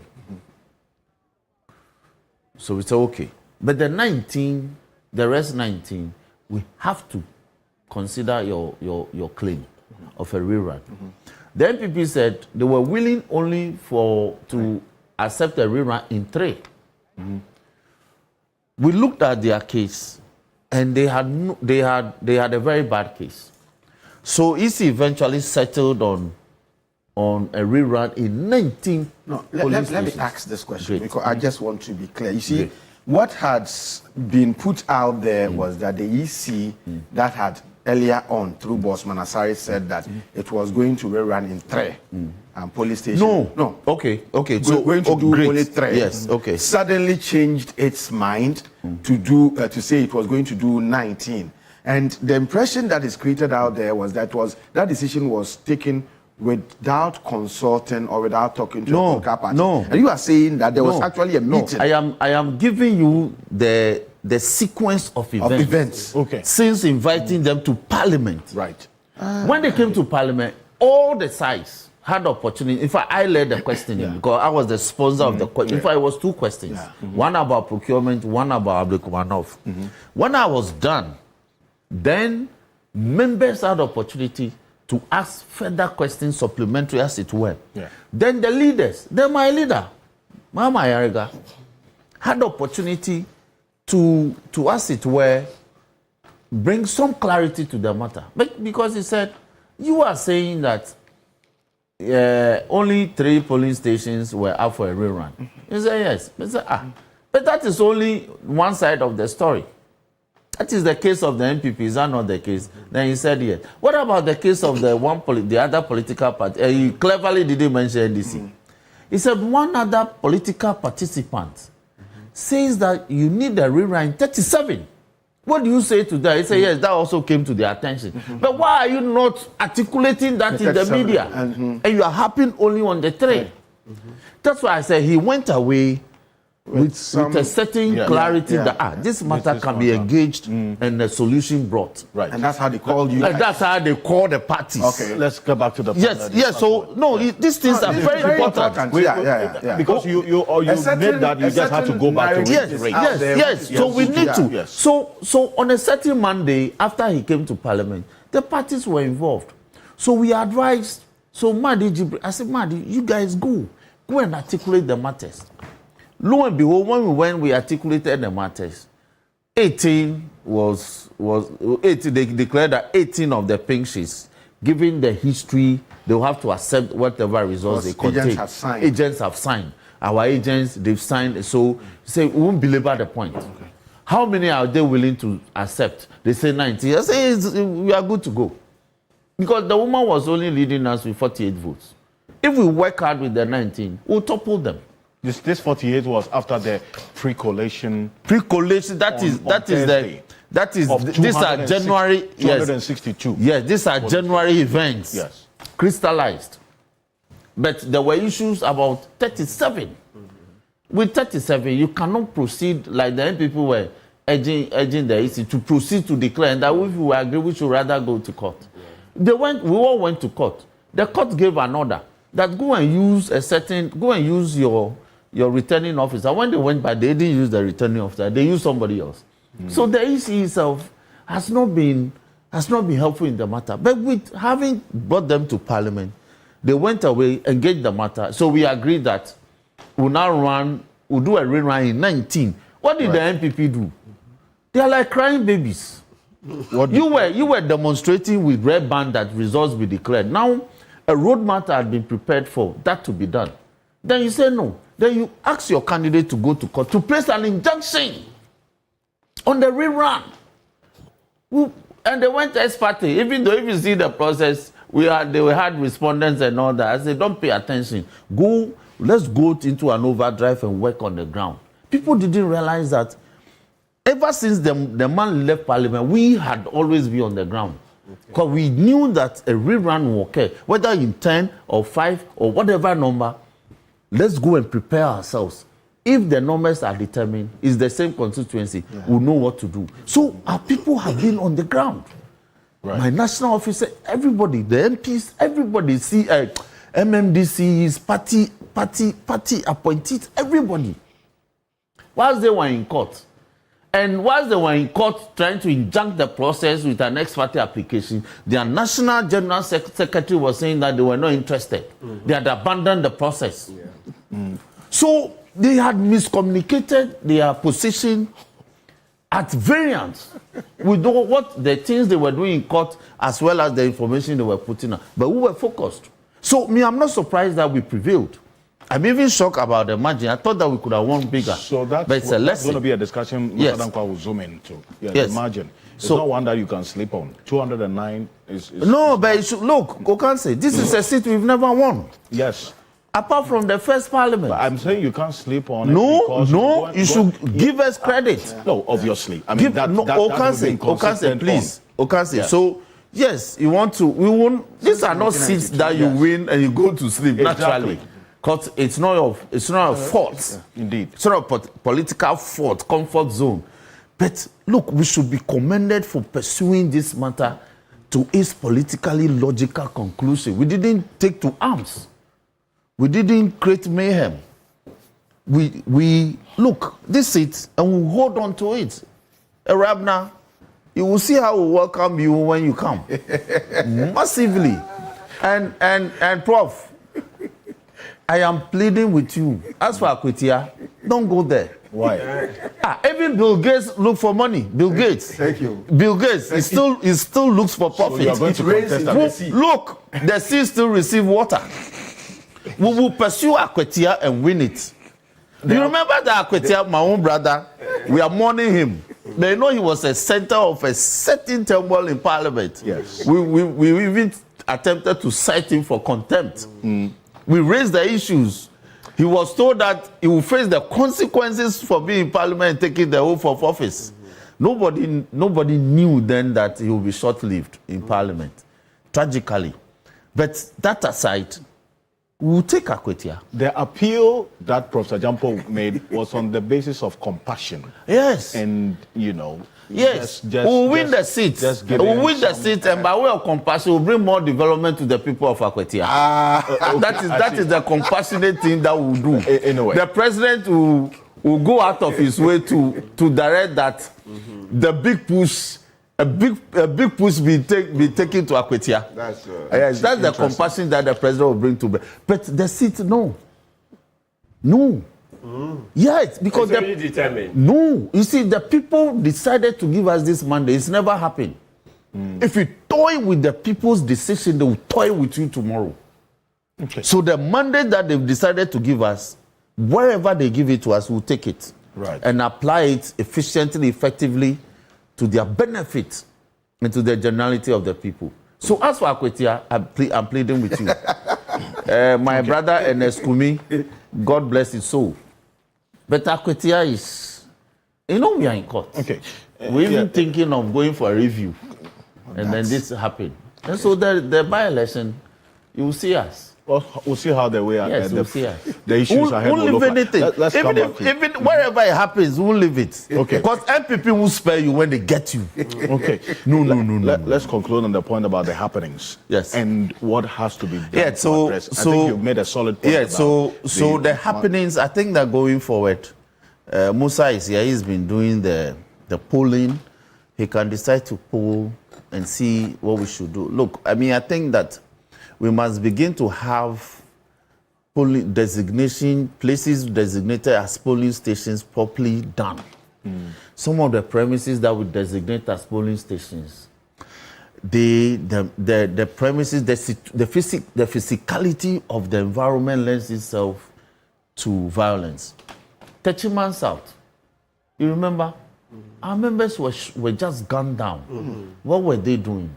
They were just standing quite afar from the center of action. They were agitating that results be declared or the manner of the collation be transparent. That was all. Somebody, a police officer, decided to open fire. As we speak, we haven't had solution to those matters. No compensation. Even if prosecution will happen, some remediable steps be taken. Right. The president ordered. Yes, I'll get there. I'll get there. So, IGP Yohunu, these are matters, these are very weightier matters that weighs heavily on the conscience of the nation. Let your you can do what we call preliminary report. Give it to the president. Because investigations into a crime, it's never final. Yes. Never. Even if the crime happened centuries ago, it's never final. You can always find something tomorrow. So do a preliminary report for the president, so the president can be guided. Then you can bring a final report, as it were. But this decision by the police hierarchy, that even though His Excellency the President has actually directed that give me a report on these matters, and it's not happening, I think that it speaks volumes regarding how we pay attention to executive authority. I won't belabor the point, but I think that the police hierarchy are listening to me.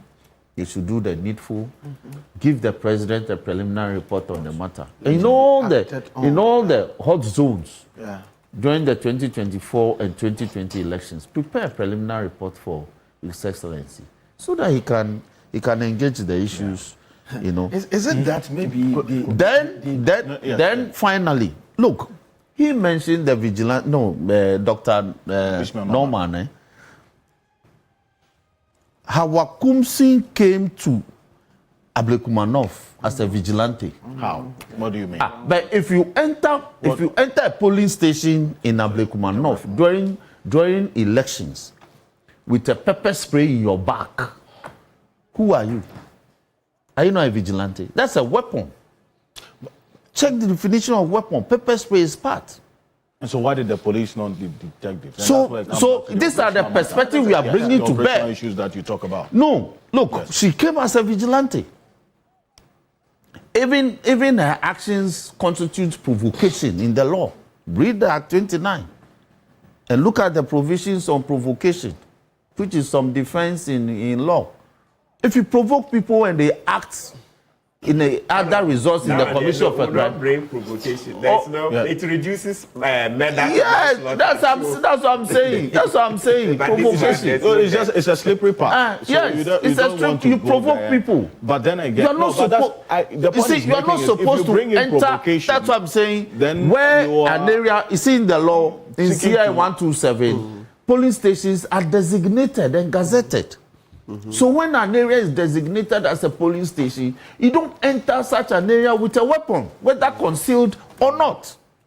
You don't. Otherwise, you are a vigilante. You ought to be treated as a vigilante. And I'm not surprised that they treated her as one. But you get the point, like Martin, people was trying to drawing you in. Martin is being diplomatic this morning. But no, I don't and think she's a mother. She's a mother.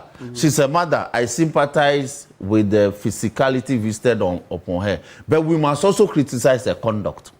As a former minister of state, high-ranking minister of state, cabinet minister, you saw how we all commending Brian Champon. We saw him, a former minister in charge of national security. But he went there with his hand at his back. Yes. You can still go there and do things, verbally. After his editorial yes, they will not. You don't need top officials when you don't need to comported. Yes, you don't need to go there with a weapon concealed in your back. And then when there's some altercation, you bring up the weapon and you begin to unleash the weapon on the people. They'll react. You provoke them. So let's tackle her conduct. Let's separate the personality from her conduct, which attracted the violence. It's very important. Well, and it should be a guide to all of us. There was a statement that was issued by the minority in parliament, which then captured some detail of... I've read it, so let me tackle it. Let me tackle that statement. I'm going to do that in 2 minutes because certain persons were mentioned in that statement. So let me tackle that statement. I received a statement earlier from Mustafa Agbandeo's Deputy General Secretary of the NDC about that statement because his name was mentioned in there as well. Apparently wasn't the case, as was captured by that statement issued by Alexander Apenyomakin. And he's indicated that he was actually nowhere near the incident. That's number one. And he was the one who took our Ocansey into the hospital. That's Mustafa Agbande, the Deputy General Secretary of the NDC, after the incident happened. Is that consistent with what you have? That is so. You see, if you read section 51, if you read section... He took yes, in his vehicle. He and Yamin. If you read section 51(1) of the Police Service Act, 19 Act 3, allow us to commend them. Won't you allow us to commend them?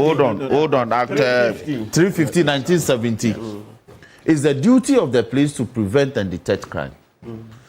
So, in the course of doing all this, they deploy a lot of accoutrements and intelligence to do that. In 2019, we were told by DCOP Amakwesiama, that they are procured about 3,000 body cams so that policemen on such duties can cover events contemporaneously as they occur. So why are we not wearing body cams? This our Akumsin team would have looked at it with this evidence playing out. Then two, you the minority leader, you yourself, you were not there. Based on hearsay, they issue a statement and down my deputy general secretary. Most unacceptable. Absolutely. Most unacceptable, because you see, my deputy general secretary was actually called in. Mustafa Agbande was actually called by his colleague on the other side. That, oh, Mustafa, this was what was happening. And he rather rushed in and assisted to take the honorable. He's indicated in the statement that it was Brian Champon who called. No, it wasn't Brian, it was another person. Who? It was Samia Uku. It was Samia Uku who called. Yeah. He called him. And he rushed, and he and Yamin, they took the woman to the hospital in their own vehicle, whilst other persons were being attended to. So, if you write to commend him for his efforts, you don't damn him. Okay. You don't run him under the bus. Right. All right? So, what the Honorable Minority Leader did, the Honorable Alfred Ocansey said about the Honorable Mustafa Agbande was totally false. It was clearly intended to cause him public disaffection. Mustafa didn't do that. Mustafa actually was the one who came there, took the lady out of the clutches of the people and took her to the nearest health center for some medical attention. So please, he didn't play any role in visiting the mayhem that was occasioned upon her, the physicality. He rather assisted to take her out of the chaotic situation. The full complement of that statement is on training. He has to leave us. So let me just, he has to leave us. But also indicates that I've got information that the police is investigating this particular incident of our Akumsin and other related matters. And within the shortest period, there's going to be a statement and a briefing on it as well. So the police officer is DCOP Alex.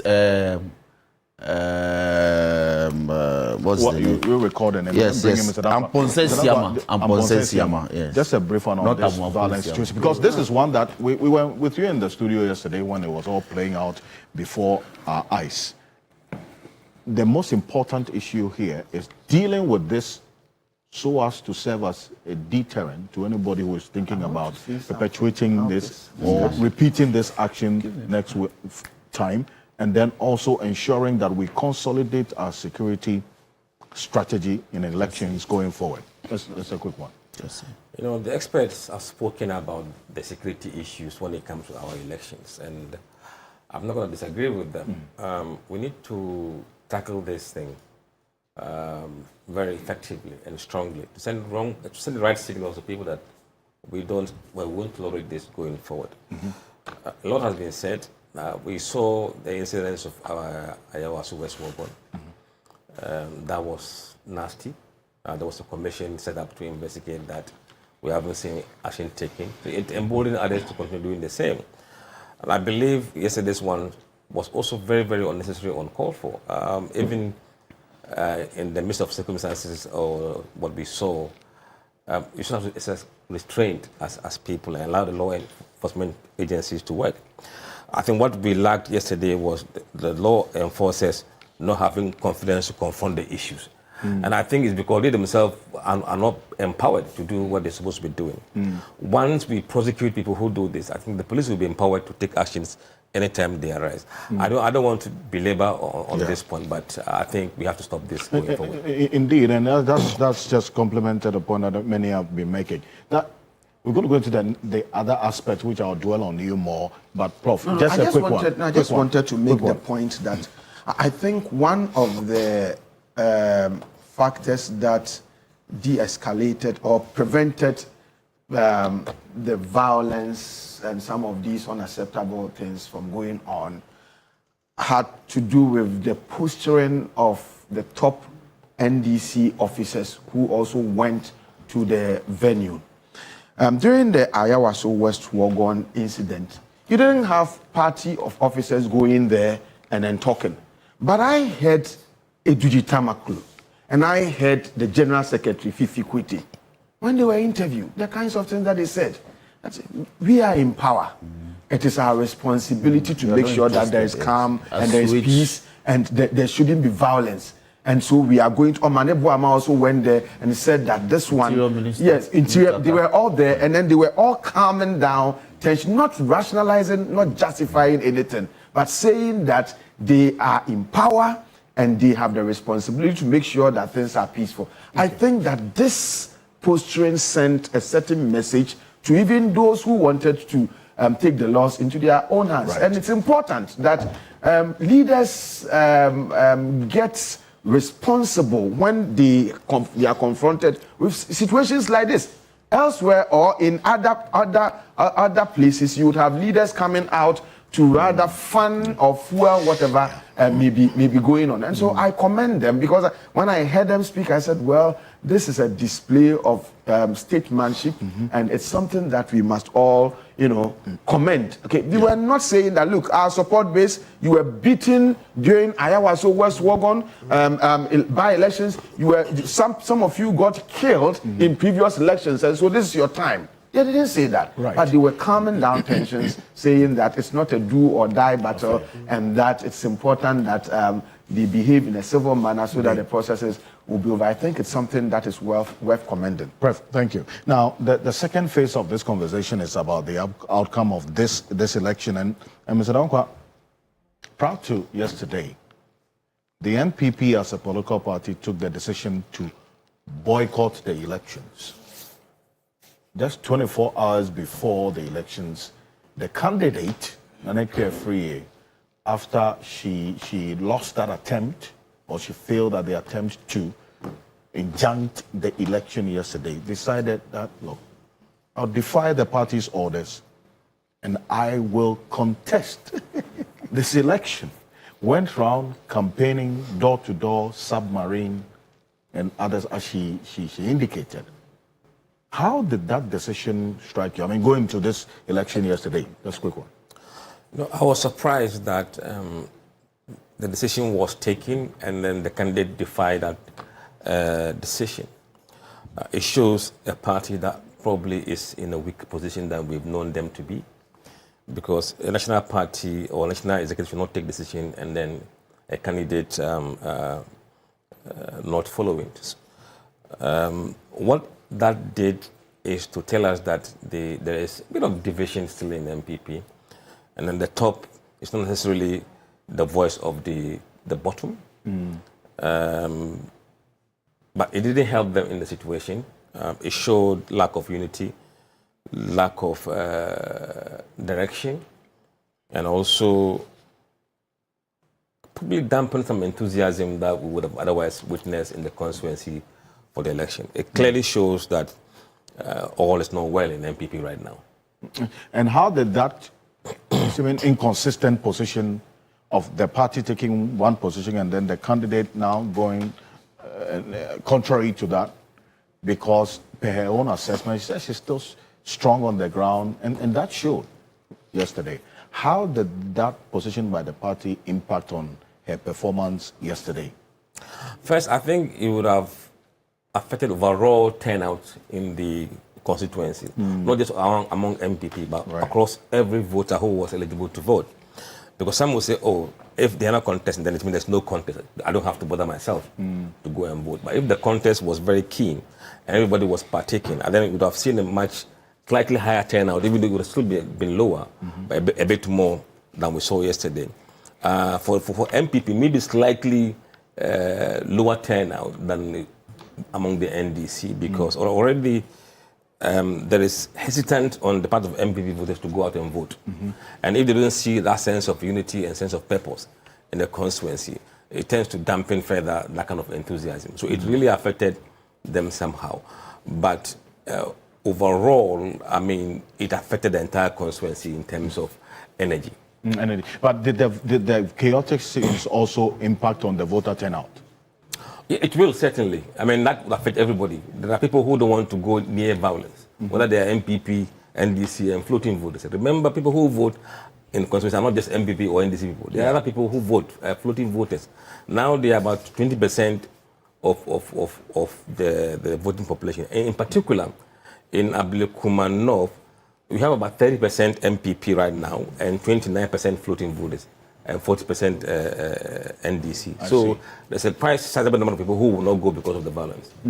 But because you talk about voter turnout and the impact, it's instructive what we saw yesterday when it comes to the voter turnout. And we're going to put that on the screen.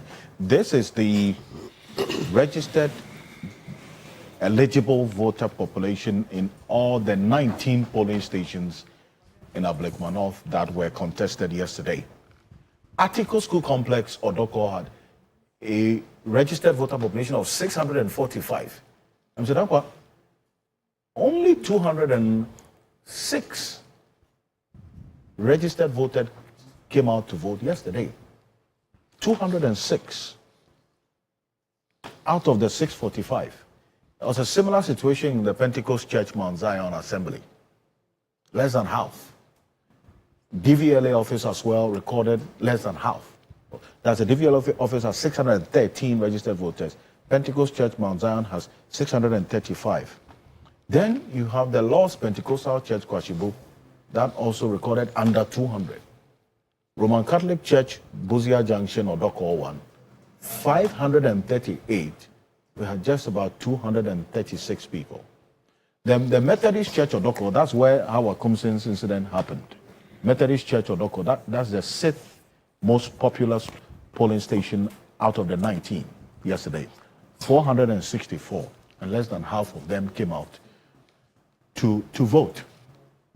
I mean, taking this particular one into consideration, and then also how the party took this position going into this election yesterday, did the candidate have a good showing? I mean, this 209 margin of victory for Irabna Oben, without taking anything away from the NDC's victory yesterday, had won victory over the period.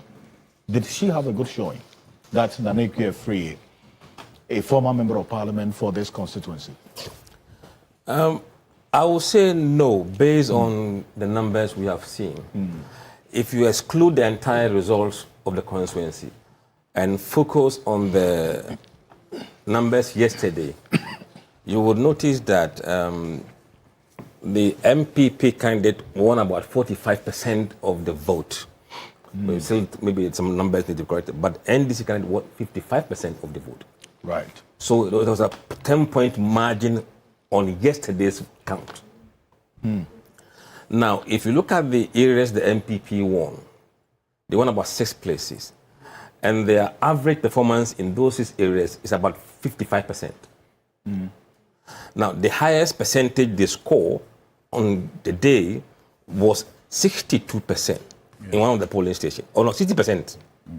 But NDC in some areas were scoring 66% on the day. On average. Right? So if you average the areas the NDC won, they were averaging nearly 60%. And the areas MPP won, they were averaging 55%. So Irabna Oben was doing far better on the day in terms of margins than the MPP's candidate. Now, if you look at the overall result, it shows that if the number had come out in number, the same we were expecting, the proportion wouldn't have changed. Yeah. I see. Irabna Oben would have still won. Yes. And unless MPP people come out in vast majority than NDC. But we know now that since the election in Ablekuma, since the 2024 elections, the number of MPP voters in that constituency has shrunk to 30%. 30%? 30%. And NDC 40%. And you have 29% floating voters. So if the combined effect of NDC and floating voters would have still delivered NDC the victory. I see, but this is a stronghold of the NPP. They've won this election since this constituency since 1996. Yeah. The margins unimaginable. In fact, the NDC, the closest they came until 2024 was about 38%, rounding up to about 39%. That was in 2012 by Ras Mubarak. Let's put that on the screen. Yes, Ras Mubarak contested this constituency. This was the first constituency before he went to Ablekuma West. And then from Ablekuma West, went to Kumbungu. So for Ras Mubarak, he has a very interesting history. Look at this. In the year 2000, we start from 2000, but in 1996 they won. 1992 they boycotted. But in 2000, they won with 63% roundup of the total valid vote cast in Ablekuma North. 2004, 65%. There was an increase. And within this period, 2004, 2008, Kwame Bartels was the member of parliament for this constituency. Very key, strong figure in the NPP. We saw a dip in the performance of the party in 2008, and you can understand why. It was John Ejikunkufo was going out of power. It was a new administration. This election went to second round. John Evans Atamels won. Then in 2012, you had a new candidate winning again with an increased margin of 59.7% of the valid vote cast in that election. Fast forward to 2016, that's when Nanekua Friye showed up. And look at her performance. Nanekua Friye recorded, in terms of percentage, the highest performance of the MPP in 2016, with over 54,000 of the, in nominal value terms, 54,000 and over of the valid vote cast in Ablekuma North, 66.8%. Then she lost to Sheila Bartels, that's Kwame Bartels' daughter, in 2020. But you look at the performance of the party in 2020, it dipped a bit. Right? Then Nanekua Friye made a comeback, strong one, in 2024. So you can understand why she then, regardless of the party's position, decided to test her mettle because of this history and the performance she's had in the constituency over the period. Now the fundamental question is, who takes the blame? Is it the party, or she defying the orders of the party and going? Really? Who bears the culpability? Well, if you want me to speak to the Musa? Mr. Nakwa will answer that. Now come to you. This is a question that I want to ask you. Yes, Mr. Nakwa. Who is to be blamed for the dip of MPP's performance? And yesterday, the defeat of the party. I think it's the party as a whole, not the candidate. The national executives of the party. No, in fact, from yesterday, you see, you can't just take yesterday's election as in isolation. It started from 2024 December election. Yeah. The punishment that was meted to MPP is the spillover of it that you saw yesterday. And the period between January and yesterday has, in fact, deteriorated for MPP. Because if before the elections in December, you have nearly 20% of MPP voters in Greater Accra switching camp to vote for NDC candidate. That did not put the party in a very strong position. So having had that results inconclusive and having run the country for 6 months and what has happened, it will not make MPP stronger in yesterday's poll. You know, the polling numbers really doesn't support a win for MPP yesterday. And so you can't entirely blame, you can't blame the candidate. A lot of these races that were lost to NDC, they were lost because, look, the economic situation was so dire that people didn't care which candidate NDC was fielding. They had to vote against the MPP. So a lot of it was a national issue that transcended into local issues, and that kind of swept many of the MPs from their feet, as we saw in the last election. So you can't really blame Friye for that. But in terms of the specific local issues, if you look at the constituency, people were really angry at the party's performance in the constituency. In fact, it would have been even worse if it was the other candidate, was her name, Sheila Battles? Yes, Sheila Battles, because we did some polling there before this election. We knew how bad she was polling. So when she was replaced, a bit of calm was restored, but it wasn't good enough to save MPP in Ablekuma North. I see, but the reason why Nana Carefree even lost the primaries was because, they said she wasn't present. She was an ambassador to China, and all these allegations of, some fridges and other things that, you remember that? Yeah, I do remember. I mean, they all did things to win their primaries, Interesting. Prof, that's a quick one on this. Because who is to blame? You see, I've heard so many people saying so many things, and in Ghana, it appears that one of the challenges that affect, undermine our development has been the fact that when somebody is doing the right thing, we are unable to pat the person on the shoulder and say, continue to do it. What we seek to do is that if you are doing what is right, we want to pull you down, and then if we pull you down, we'll get the opportunity to go and do what is wrong. That is our problem. Now, why am I saying this? So many of the challenges or the things that, or the variables that can be articulated to explain what went on, in my view, are ancillary explanations. The party has no leader. The party is leaderless.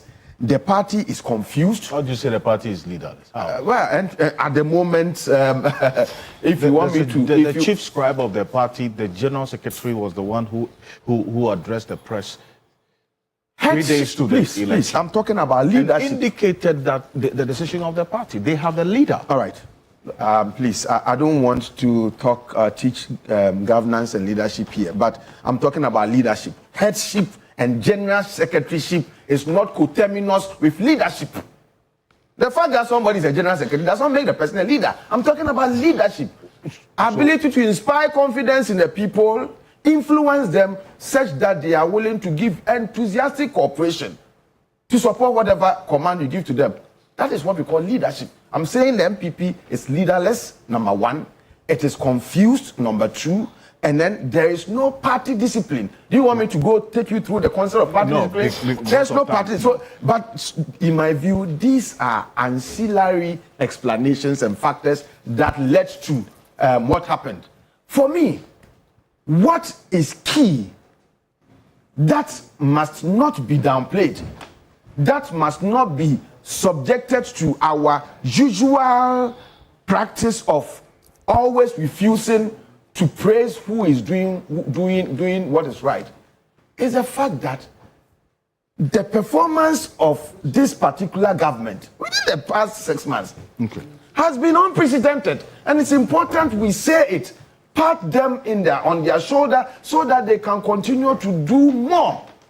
Look, if the party had been able to put its act together, people are saying that, oh, if the party had not been the confusion, if they had all supported, were they not there? Were they not all together that NDC got that resounding victory in the 2024 election? I'm saying that if they had all been together, if the confusion had not happened, if they had all listened to what they are, if all of them had come together, including all those who had departed or deserted the party, they are going to bring a Lanchemanting, the crabs, their focus, and all. If they had all come together, they would still, their performance would still not have been able to earn them a victory or earn them that seat, because now Ghanaians are rational choice thinkers. Right. Okay, they looked at issues that were affecting their bread and butter issue, cases, and they looked at the performance of the government. Thank you. 6 months, performance has been unprecedented, and sufferings, things are coming down. The cost of living is going down, and all that. And people looked at all these things, and it shaped what they did. And so it is important that if somebody is doing what is right, you pat the person on the shoulder, you encourage the person to do more. It is not about trying to pull him down so that tomorrow we too can get the power, get the opportunity to go and serve. If you encourage and the person does well and solve our problems, you find it easier to govern tomorrow if you get the mandate to govern. Thank you. Now, Mr. Dankwa, that analysis or the logic you've heard people put out that, look, if the MPP had a consolidated front solidified Going into, yes, you have. The performance is key. You have espoused your position on that. And I'm bringing in Mr. Dankwa for good reason. That if the party went in with all their arsenals, because yesterday we didn't see any national executive member of the party on the ground. We saw key figures, including those who want to lead the party as flag bearer, and then other persons like the members of parliament, and then also the likes of Dennis Miraculous Abaji and others. If the party was consolidated going into yesterday, would the results have been any different? Taking into consideration that 209 votes margin that the NDC won yesterday with. Look, I wouldn't think the results would have changed, the overall outcome. Thank you. It wouldn't have changed. Thank you. You know book. You see, for the simple reason that, look, voters are rational. Yeah. Voters decide what is best for them. Yeah. In the intervening period, there was no clear issue that the MP could have taken to the voters and argue on as far as the governance of this country was concerned. So they were kind of handicapped in what they could use as a message in the constituency. People in the constituency are showing satisfaction with what's going on. So for you to come and campaign against that feeling, it's going to be very tough. You know, I've always said that, look, if you want to see the outcome of any election, look at the pre-election polls. And don't just look at who are you voting for. Look at the response of voters on the question like, where is the country headed? Right direction or wrong direction? Do you approve the performance of the president? Yeah. What is your standard of living today compared to a year ago? Do you think it will improve next year or not? These are the determinants of who's winning the election. And what was the outcome in Ablekuma North? 3 weeks ago when we were there as part of the June, July poll, overwhelmingly, in excess of 85%, were saying the country was headed in the right direction. Only 1%, in fact, in the sample, only one human being said wrong direction. But it's also okay. You can't get handed. No. Okay. I'm just telling you the level of the change that we have seen there. If you look at, in fact, the numbers we see in Ablekuma North was far higher than the national average in terms of direction of the country, approval of the president, and standard of living. Their numbers are in the higher 80s, whereas nationally it's around 70%. So in such a situation, if you put your head to data, data will not lie to you. Please, these people put your head to data and common sense, because yes. So you could see what was coming. That these people are not going to vote against the system. No. And that is why, without doing any poll, I just concluded that NDC was going to win that seat based on those pre-election data that we have. I see. But it's interesting you bring into perspective the matter of the 6 month. Prof, let me stay on Mr. Dankwa. I'm saying so. He agrees with me. Yes. I want you to articulate what he compliments your position. Yes. And very giving important. Some detail on some of the other issues as well, because I'm trying to then marry or establish the nexus between what has happened within the last 6 months of this administration and the local politics of Ablekuma North, because all politics is local. Is it not? Yeah. So what's the real connection? Did you establish that in the poll? No, I mean, in terms of the connection, they are a subset of the population. And from what we have seen, they seem more happier than even the country. I see. Right? On almost all the key metrics we looked at that we've been tracking over the past 4 or 5 years. And you cannot isolate them from the population. And remember, these are people who are businessmen, who feel the changes in the business environment. And they will not be, they will show that they have seen changes. And that changes is probably what led to the NDC winning that seat. I see. Now, okay, yeah, thank you. Because they had to, I just had to establish that as to how that connection is there. Because, I mean, they would look at what is happening, right, in the constituency and decide on who to vote for. Yes. Right. Yes. As against that headline approach of what is happening nationwide. Okay. So it could be more of the local political situation of the NPP as against the direct influence of the performance of government, essentially. No, you see, the demography of people in Ablekuma North suggests that they are people who are businessmen. These are people who have, if you look at, they are self-employed, most of them, and they are the ones who probably work in Abosokai, Kokumpe, and the rest. So you can understand the demography of such people and begin to understand why they will do what they are doing. Remember, as I mentioned to you, that in the sample we took, 30% of them were MPP. Yet only one person from that 30% said wrong direction. It means most of MPP people were saying that the country was headed in the right direction. They were approving the performance of the president. They were saying that compared to the last 12 months, their standard of living has improved. They are also saying to us that in the next 12 months, they believe things would improve. In fact, on the question of in the next 6 months, do you think price of goods or services would increase, or it will remain the same, or it will be it will reduce? Over 70% were saying that they believe it will reduce. So, yes. So, I mean, the numbers really was not there for them to win. Let's see. Thank you. Now, let me acknowledge the presence of another security analyst who's joined us. That is the Executive Director of the Africa Center for Security and Counterterrorism. And he is not new or a novice to politics because he's once also eyed a particular seat, right, on the ticket of the MPP. Yes, and subsequently as an independent candidate. Saboba. Yes. Saboba constituency. When you contested on the ticket, in fact, you sought to contest on the ticket of the MPP, but you lost the primaries. I was disqualified. You were disqualified. Yes. And you went in as an independent candidate. They might feared me. I see. Now, and I'm bringing you in here because I'm rounding up this conversation on the security bit. Okay? Yeah.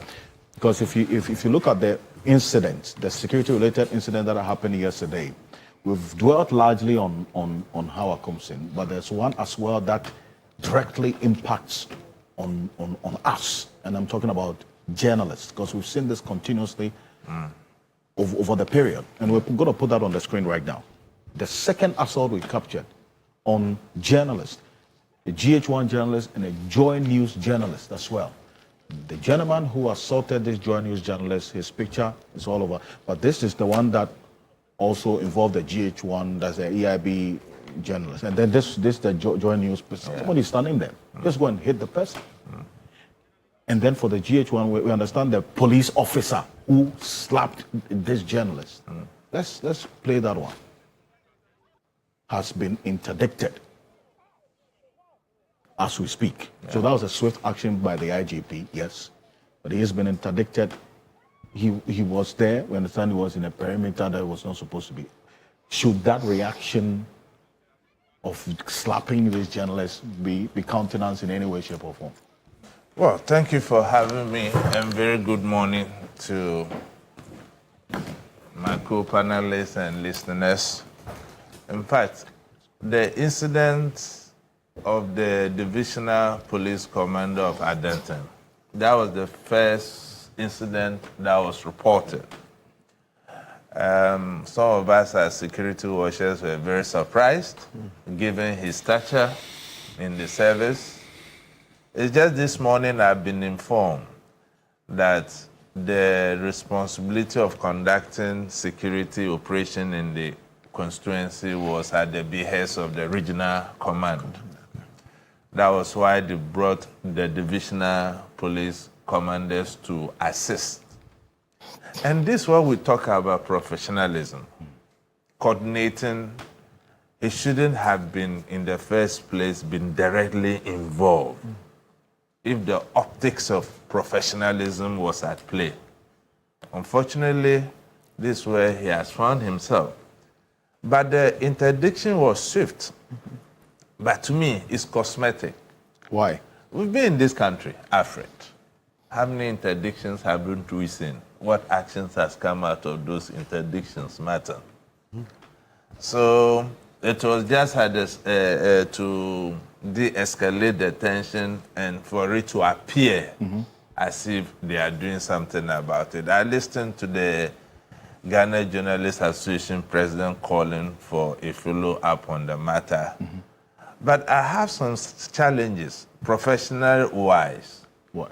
To interdict a senior police officer, you are a lawyer. I think the service would have come to a certain conclusion. And I think the video alone would not be conclusive enough. What we called, I was one of your panelists yesterday, was for the commander to be withdrawn from service yesterday so that a proper investigation is conducted. To be fair to him, to be very fair to him, because sometimes when you see something on video, it may appear to be what is not on the ground. Because an action brings a reaction. You understand what I mean? To be fair to the commander, because when we do that, and we always want to put our men and women who go at great length, sometimes a very difficult situation to protect you and I, it kind of make them also behave in particular ways when they tend to look away, when there are situations for them to act. So I think in that context too, the police were just trying to please the public, and their intentions of interdicting this police officer is not what the general public is made to believe. And now you come, he's been referred to the PIPs, right? You can imagine the police investigating its own. So Martin, you people are here. The Constitutional Review Commission is there. You know, we have been calling. You saw a slap. Yes, I saw. It was unwarranted. It was a slap. But his own colleagues were temporizing. Exactly. So why does he come and then straight away slap a citizen? You see, I'm not condoning that. No, this one. Journalists have always been at the receiving end of some of his own colleagues were talking to the journalists, temporizing. Then he came in and then and you think that was the right thing. This is not the first time we are seeing. If you get me right, he has to be sacked. You see that I said it's cosmetic because we have seen instances of this nature, and the journalists have not gotten justice for it. Is that not? But I want us to have a fair process, so that when this officer is found culpable, others will learn lessons from that. Then we don't demoralize the morale of the police as an institution. Don't forget, they are a regimental institution. Assault is a major offense. If you assault from a police officer, you're a peace officer. So assault is a major offense. It's but Martin, you let him make his point. I want to understand him well. You let him, because I'm concluding on this. Make your point. Look at the body that is investigating the senior police officer, one of their own. And over time, Alfred, you know, we have called for an independent police commission to forestall some of these things. Indeed. So that we can give justice to people who fall victim to some of these unwarranted attacks. And it's not only journalists, on a daily basis, even citizens go through these kind of things. You go through the hazardous system of PIPs, and they'll push you here, and at the end of the day, nothing comes out of it. That's why I'm saying that this is cosmetic, it's not going to go anywhere. And the journalists, the Ghana Journalists Association, to make sure that this very incident is the last one that will ever happen to a journalist in this dispensation. Rightly so, and it has to be the case. I think rather than in a minute expressing that hopelessness that, well, it will not go anywhere, let us rather turn that into a call on the IGP to ensure that at least something positive comes out of this, so that it deters.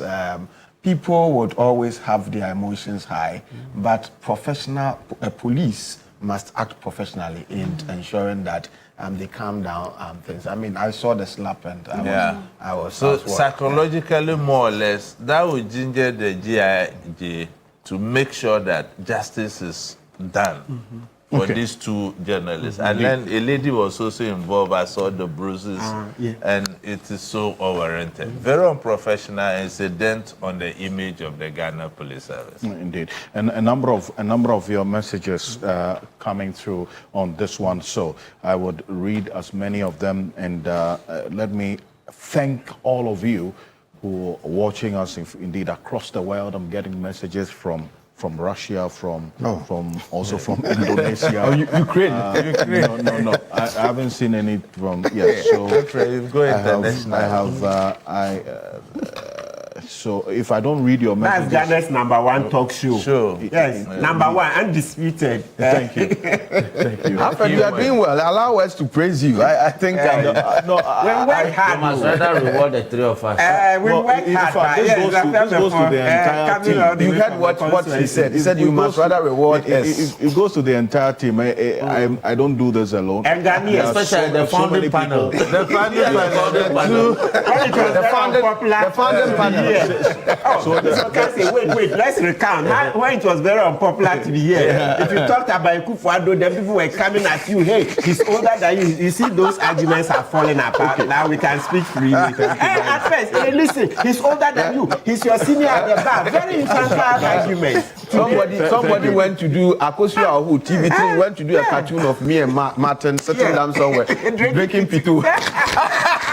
Okay, so we want to say yes, indeed, and you're absolutely right. And this also to the team. There are many people who do this every Saturday morning that you don't see. And Ramatik Bebo has mastered the names of the cameramen behind here. We keep changing them. 9 pence, Winifred, quite a number of them. Christopher Success. Yes, and so many of them. There are a number of them as well. And the guy who died. Abraham. Yes, so many of them. So we want to say thank you to over 2,000 of your messages I've received in the first 2 hours of this program. I want to apologize if I'm not able to read all of them, just for the sake of time. This one here from Kizito in Tema East says, I think in as much as we try to condemn certain actions regarding security officers who brutalize journalists must also sometimes assess the situation. I'm sure that's what you want to say. Assess situation from afar before approaching for clarification. Every action that happened yesterday must be condemned, and we can't continue like this as a nation. Thank you very much. This one here as well, and then I think Toby Dr. Nyaho Tamaklo is agreeing with a number of things, specifically referencing Dr. Ishmael Norman, the security analyst who was with us earlier, some of the things that he spoke about. So, Toby Dr. Nyaho, thank you, good morning. This one here says, the interdicted police officer is a fine person. I can tell you that this is the first time he threw his hands. Oh, it was unfortunate. So, yes, you've heard that too?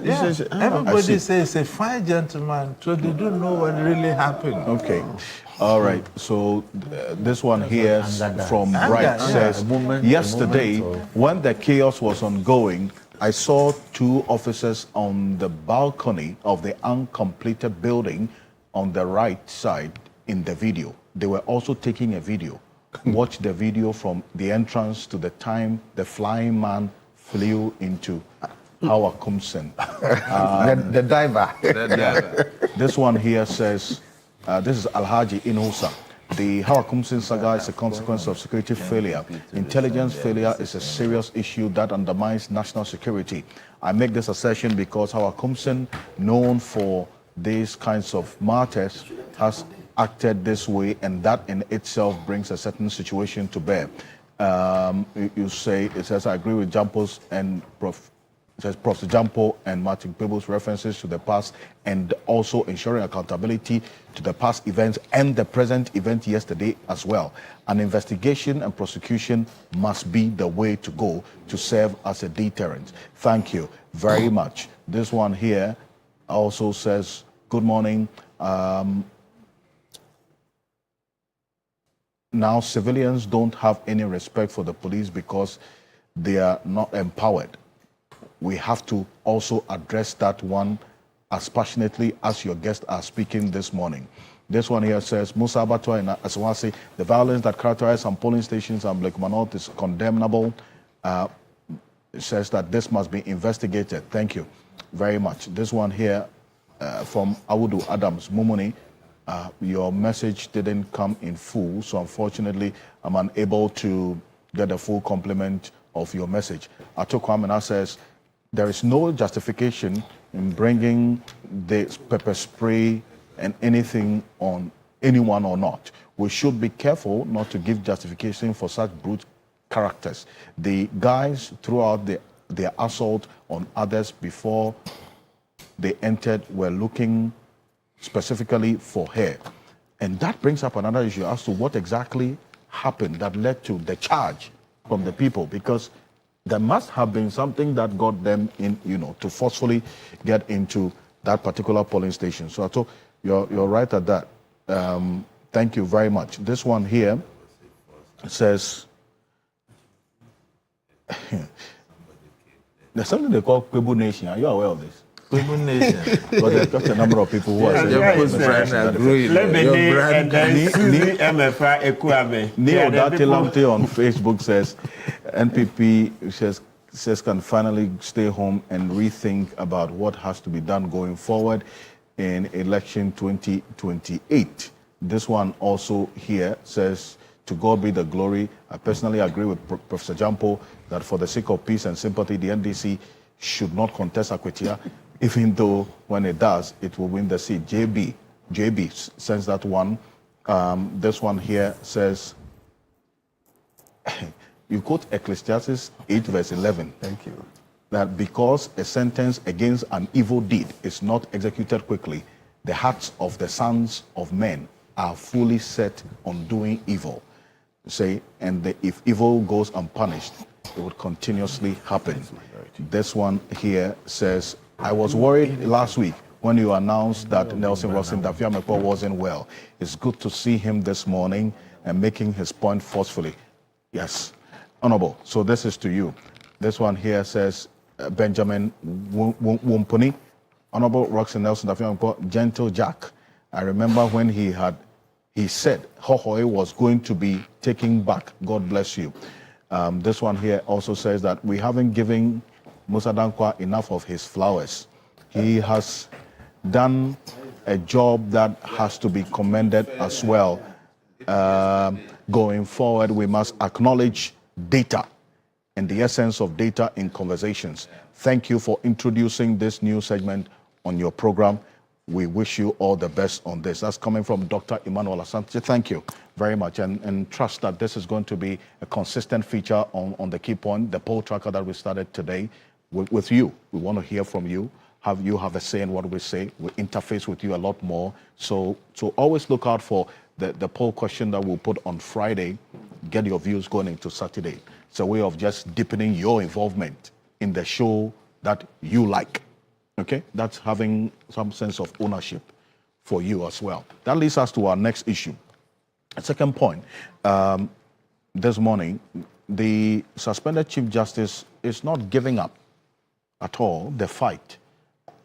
She's taking the matter beyond the borders of Ghana. And this, we got notice from a social media post by the Deputy Attorney General, Dr. Justice Shemsai. We're going to put that on the screen right now.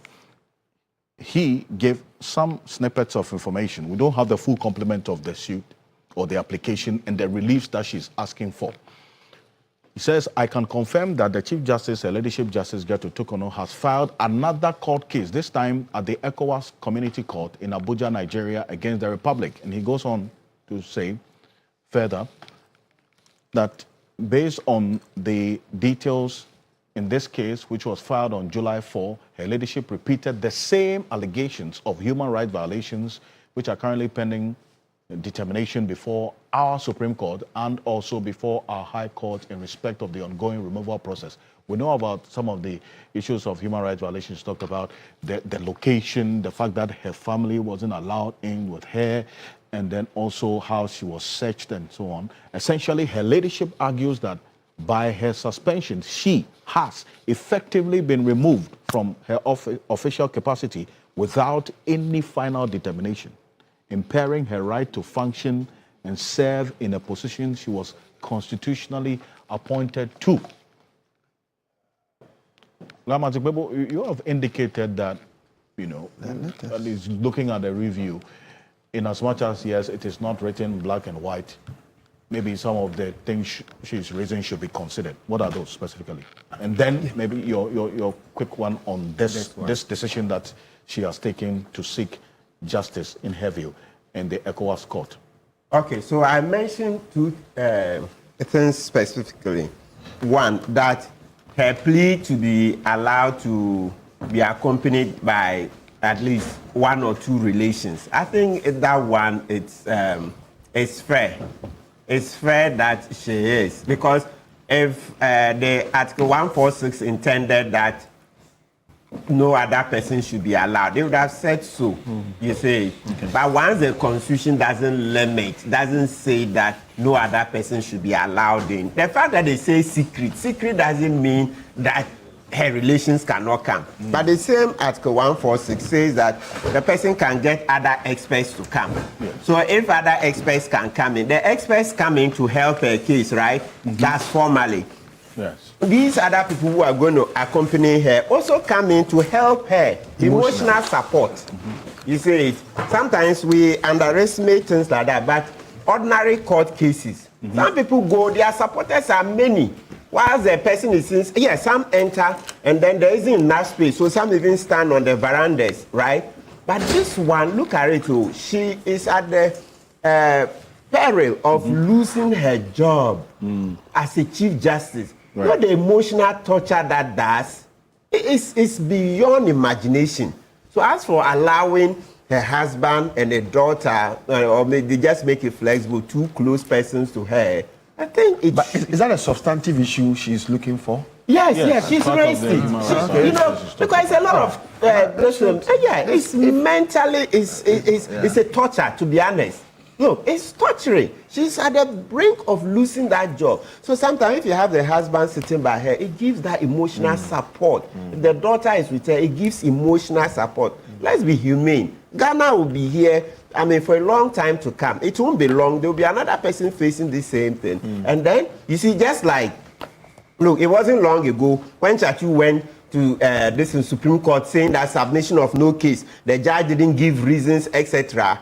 Oh, he was thrown out. He said, oh, it's desirable. They should have given reasons, okay? But it wasn't done. The trial judge didn't. But he said nothing happened. You see, that case is in the 2003-2004 Supreme Court of Ghana law reports.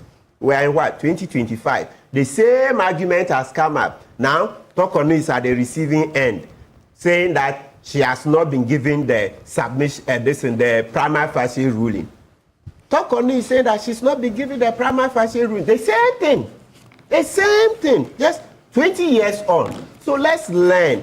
As for me, I've said it unequivocally that the substance, we are not going to, we've all read the leaked petitions. Those are very serious matters, very serious. So that one, it should go on. But things like give her a copy of the prima facie ruling, let her relation to, we are not saying a whole bunch of them, 10, 20, 30, no. Those are things that we should grant as a minimum.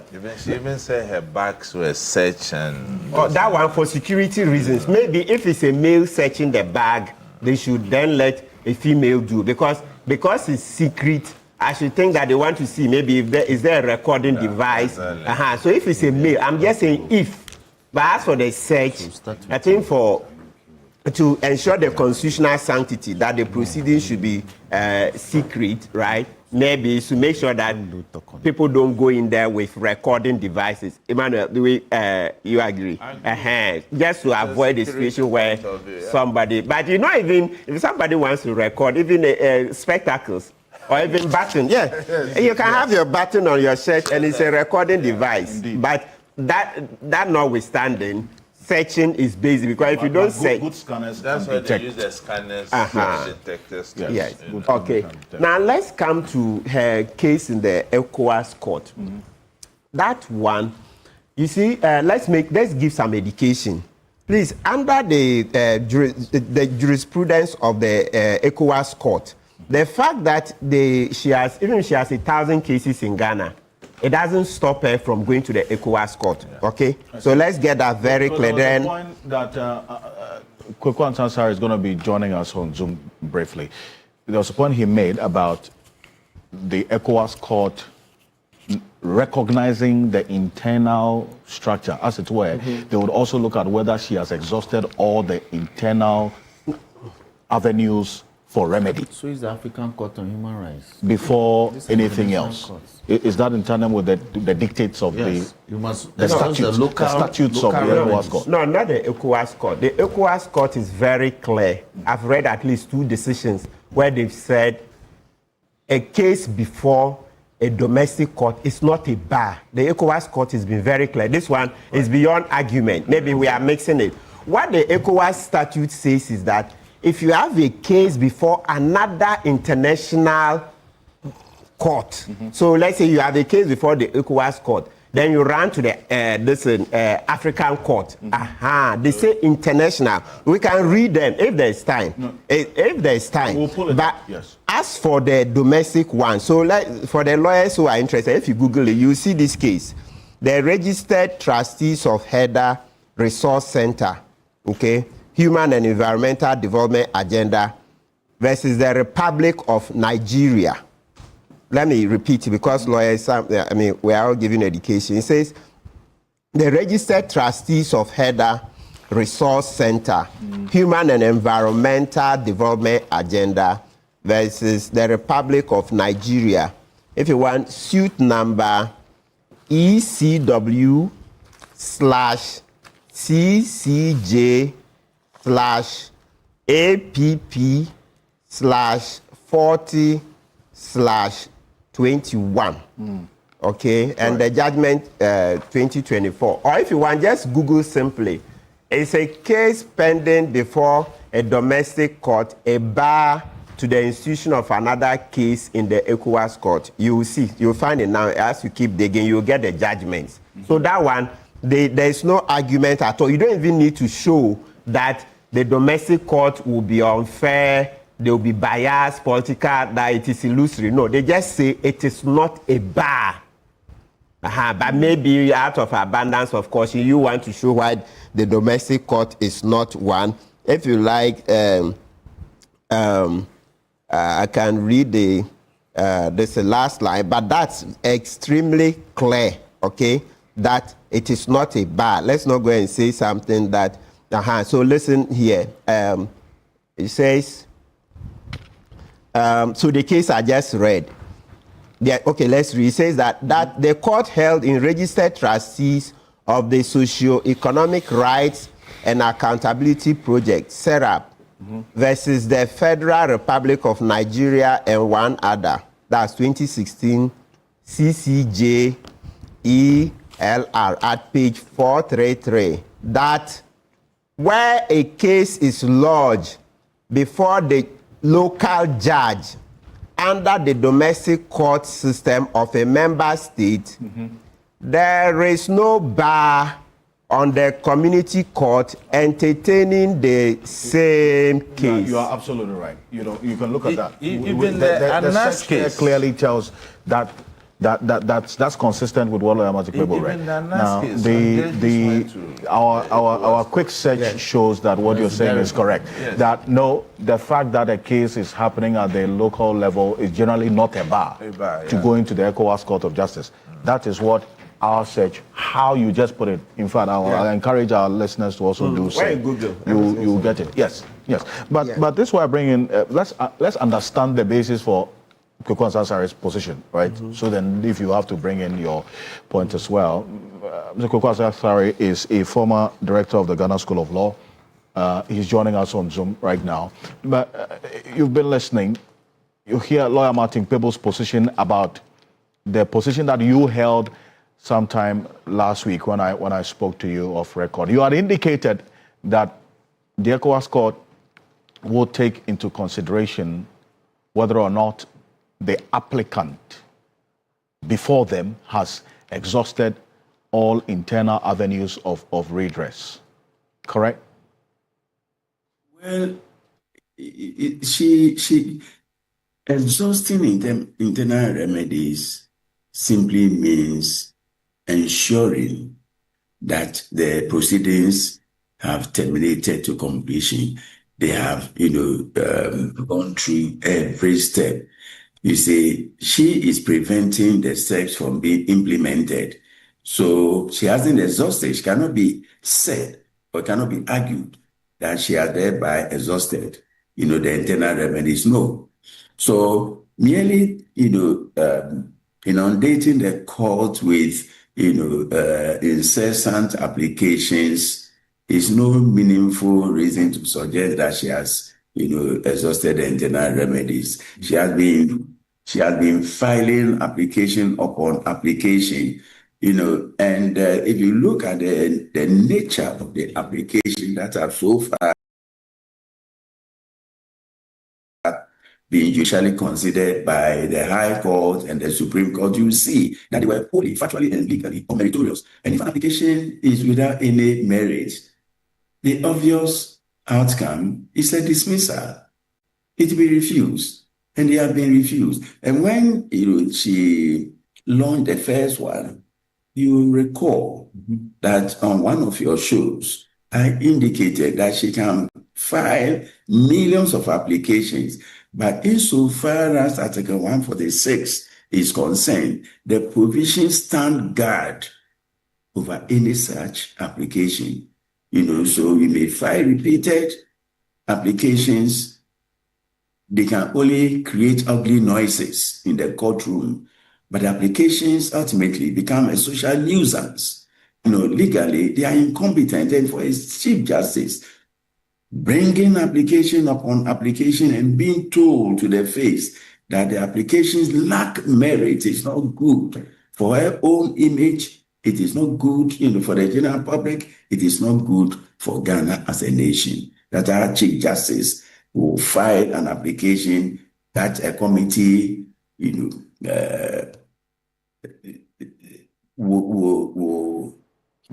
assess, evaluate, and see. But then how do you see this case playing out from where you said? What outcome do you expect of this case, taking into consideration all you have just said at the ECOWAS court? One of those, cases, I think, that be a return match. They will ask her, they will bounce her to come back to Ghana. I don't see how the ECOWAS court can change our rules of procedure. Our rules of procedure are, firmly embedded in the High Court rules with the support of, the Evidence Act of 1975 and RCD 323. They are there. It is a procedure for Ghana. It is not the procedure for ECOWAS. It's for Ghana. And ECOWAS doesn't have, a West African sub-regional procedure that we are applying and violating.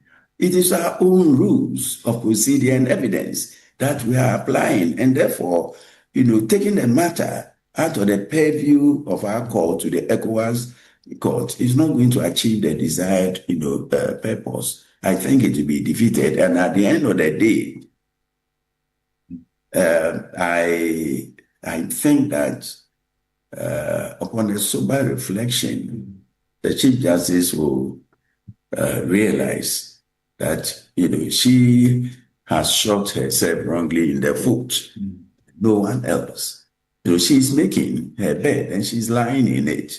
And it saddens and pains me that, she's adding more insults to injury. I've said elsewhere that. Right. And that point that you made, and that's where Mr. Konkwasa are bringing. So, people, that's some detail to the position that he took, that ECOWAS court cannot necessarily change the rules of engagement, essentially, if you look at it. But then again, he still holds the view that there are a number of applications regarding this matter. And you see the Deputy Attorney General reference it as well, that some of the issues he's seeking as relief in this application are also being tried already here. Yeah. So why not wait for the outcome before going? Yes, so as we said, the ECOWAS court is saying they can also look at it. And don't forget that, you see, in law, as we, in human nature, we are different. Some people are conservatives, others are liberal, some are in between, etc. We should bring the psychologists. I keep saying that that's one area we don't pay attention to. Sometimes we just see human beings and we think everybody is good or everybody is bad. No, but there are differences. So in the same way, in law, there are various philosophies. So you hear the textualist approach, the purposive approach to interpreting statutes, constitutions, etc. Right? Yeah, so to that extent, a case that you may see as bad here, it's possible in the other forum, they may see it as good.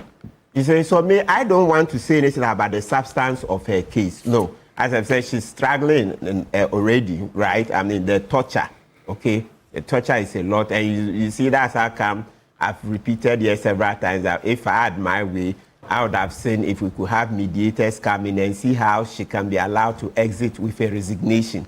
Because now you see where we've been taken to ECOWAS court. So those things have been published with the ECOWAS court. Who knows, from ECOWAS court, maybe she'll go to the African court. We don't know where else. So by the time we are done, all of us would have been fully dragged in. So sometimes, I mean, if you give the person an exit, for me, what is clear is that once it's an exit to go, fine. Okay. But not an exit that come back, no. Right. No, that one I'm very, very clear that no. These are very serious matters. Either we go into the details and get merits, or she should be given an opportunity to leave, but not the one that come back and occupy the position without us going into the case. Yes. As for that one, if she wants to come back into office, then let's go into the case. Okay. Okay, because those are very serious matters. We can't sweep those under the carpet. Otherwise, democracy will not grow.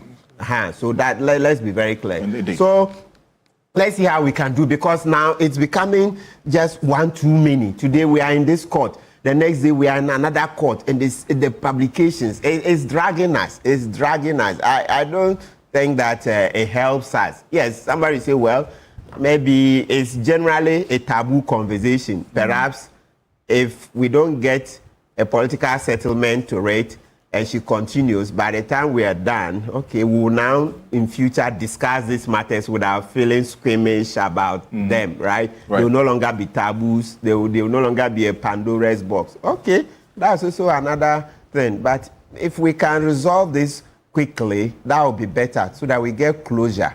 Thank you very much. Lana should have on this. I don't intend to spend too much. Let me, you see, this CJ matter, I think my brothers have spoken, but let me bring this perspective. There was a petition. I beg you. I want a question answered. Okay. Before you go on. Otherwise, Martin Ebu, you have given him a question to answer, and he spent time talking about other things. You were asking whether the CJ had said that by her suspension, she had been virtually sacked. Effectively sacked. Okay. And then I was thinking you wanted Martin to speak to it, whether that is true or not. That is very important. Whether she can remain as a Chief Justice to oversee her own, file.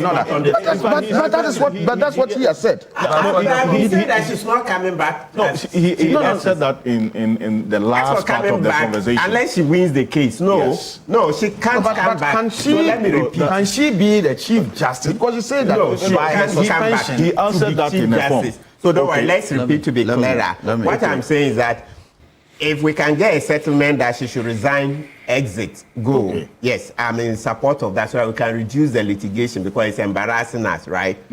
But if she's not willing to take a resignation, it wants to be led back to act, to continue as Chief Justice. No, that one is not possible. Thank you. It's not possible. Please. Yes, so let me say this.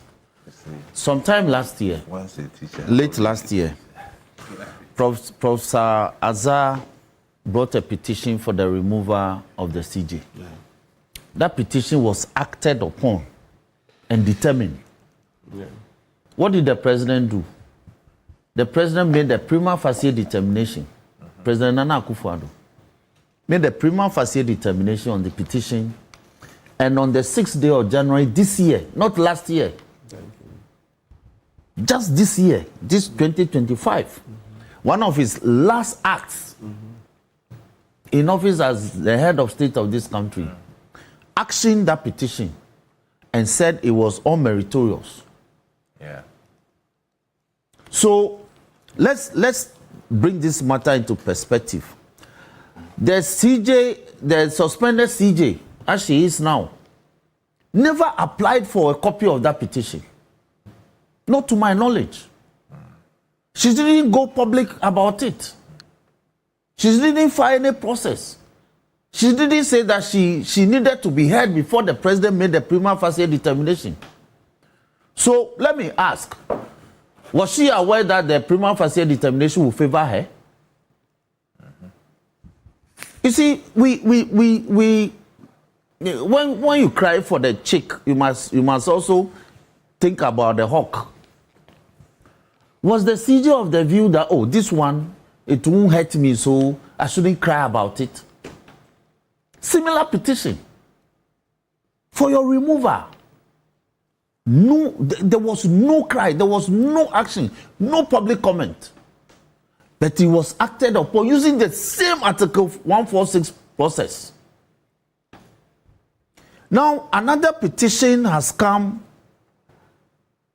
asking that it should be removed from office. The same process is being triggered. And suddenly, the whole world must come to an end. So I have a problem about her conduct in this matter. Because she thinks that now these petitions may bite her. So she must do what she's doing. I think she's abusing the court process. Oh. Please. She has handled a lot of cases. How do you say that in pursuance of a constitutional provision that matters like this, you ought to be asked to step aside? Then you make a determination that the stepping aside amounts to effective removal. You are placing your own interpretation on it. When your own court, your own colleagues makes a determination on the matter, you go to town and berate them. You berated some of us when we went to town to criticize, even when matters have been effectively determined. You think that we, even as parties, we shouldn't speak. I have a lot of cases in the court. Some have been heard, some haven't been heard. Me, when I was entering the Supreme Court, even as a party, I was searched. Is the CJ saying that when parties were entering the Supreme Court, we are not searched by policemen? I have been searched by a policewoman before, entering the Supreme Court as a party. Touch your groin. You understand? So she's become very petty about some of these matters. No, the Constitution says the matter must be heard in camera. Show me in the Constitution where divorce cases must be heard in camera. Not in the Constitution. But the Matrimonial Causes Act says, Parliament says, when you bring a case to court, if it's about divorce, we should go inside to the judge's chamber. Not everybody should hear it. So your children don't follow you. When you come to court, I have done cases where parents come to court with their children. When we are going to the chamber, the kids don't follow.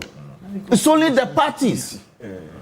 So where it's about, when the law prescribes how a thing should be done, Boyfio versus NTAC, it's only that procedure that must be followed. Some of this can be negotiated without loud talk. That, yes, I agree. Like Martin even yes, you don't do loud talk. You can say that, please, it's in camera, but you know the situation. So I want my husband to accompany me. I don't think that panel would have refused. But if you go to town, if you paint a do lodge as if it's a garrison in the Governor Barracks, where you have been tried. Well, it's a question. Yes. As to whether, since the CJ's husband and her daughter are mentioned in the petition, is it not possible that they can be called in as witnesses in the pending matter? How then do we admit them in the proceedings? Exactly my point. Is that if she thinks she will call if them, she intended, find other people in her family. No, so these are the issues that you can see that, yes, even though they've been referenced in the petition, you don't intend to call them. Perhaps the panel members may be pointing to that why? They are being referenced in the petition. You may want to rely on them as a witness. And that being the case, we may not be able to allow them. I'm also thinking aloud. Okay. These matters, we are not apprised of all the final facts. So the CJ should take her time. But is she assuming that should be removed willy-nilly? I think that is her mindset. Otherwise, I'll go through this matter. For all you know, I'll be exonerated. Hey, Charlie. No. No. You see, there's a presumption of innocence until proven guilty. How do you assume that one petition against you was dismissed? This one has many charges. No. You see, the multiplicity or the multitude nature of the charges do not constitute proof. That's the law. Okay. Yeah. You see, however plenty the charges are, do not constitute your liability. It must be established, and evidence must be led and recanted. You are the pinnacle. You are the arrowhead of our judiciary. Why are you in a state of trepidation? Right. One petition came, it failed. These ones, you must be able to have a brave face and deal with the issues. Okay. If I were her. But this pension of running to the media, using different lawyers and filing all sorts of process, you are in the High Court, you are in the Supreme Court. I'm sure even if the rules permit her, she would have gone to the Court of Appeal. Now you are in before ECOWAS Court. Okay. No, she's doing what we call forum shopping. Senior, let's be. Look, she's doing forum shopping. Let's not kick her. She's already. She taught us law. When you go to court, she will put you right. She taught us law. We don't need to kick her more. At the bar, she's doing forum shopping. Nelson Roxon, and I think she should stop it. And let's go through this matter. Now, she may not be guilty after all. Okay. She's painting herself that she's guilty before charged. Right. So live here on Key Point. We're live on 3FM 92.7. Now, I'm going to go for this quick break. When we're back, you want to know what the state of the presidential jet is? No, stay with us, because yesterday, no, respectfully, we'll speak. After this quick break, the defense minister was in parliament yesterday.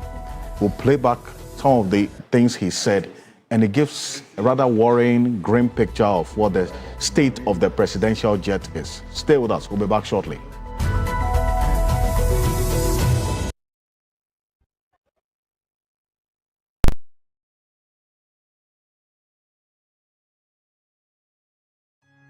Hey, so mommy, who is going to do my wedding?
Welcome back to Key Point on TV3. We're live on 3FM 92.7, also on TV3 Ghana on Facebook, and on DSTV channel 279. We're all across the world on 3news.com. Also on the Voice of London radio in the heart of the city of London, and then now also on the Voice of London TV as well in the heart of the city of London. I acknowledge Mansa Musa and the rest of the people who are sending us messages this morning. Thank you very much. The Ghanaians in the diaspora who are following the issues as well back home. And as always, this morning I am clothed by Kogra Clothing. It's the best version of you. This outfit and many others as you see me wear on Saturday mornings is by Kogra Clothing. You can locate them on the Spintex Road, 18 Junction, opposite the Allied Oil Filling Station, Grand Forcing Building, as the Ghana Made store. Call them on this number. Keep this in mind. 0244 238 341. That is 0244 238 341. Or on WhatsApp 0500 9099. 0500 9099. Choose Kogra, choose right. Welcome back. Now, before we go into our next issue, which is very, very important. Look, you want to know the state of the presidential jet of Ghana, the jet the president has to use. It's a compelling matter. You want to stay with us because yesterday, the defense minister, Dr. Edward Omanebuama, gave details of exactly what the state of affairs is with this presidential jet. It's quite worrying. And we'll recall exactly what he said in Parliament yesterday, and that will set the pace for this conversation. Prof, just a quick one on this Chief Justice matter. I know you've been trying to speak to me.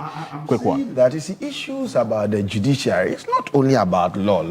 Yeah. It is first political science before you talk about law. Yeah. Okay. And so I can see that oftentimes we tend to allow the lawyers to have their bite enough. Oh no, not at all. That was not meant to. It was But let me. Well, so we move on. Let me just say that in Ghana, as we have it today, there are only a few people who are bold enough to offer counsel, and such few people would usually stay away from you if you exhibit a certain persona that makes you look impervious to advice.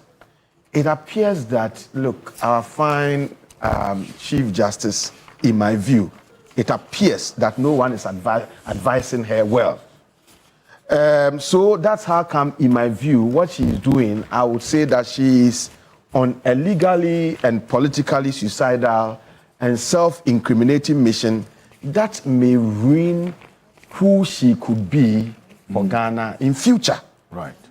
Unfortunately, because of the nauseating and hypocritical practice of partisan politics, elders who have to speak have remained silent. Right. But I think that giant strides will be made in our democracy, especially in our drive towards democratic maturity, when elders who are expected to wield some moderating influences begin to intervene in some of these things. I'm thinking that people should just call her behind the scenes and say that, well, there's a process that has been initiated.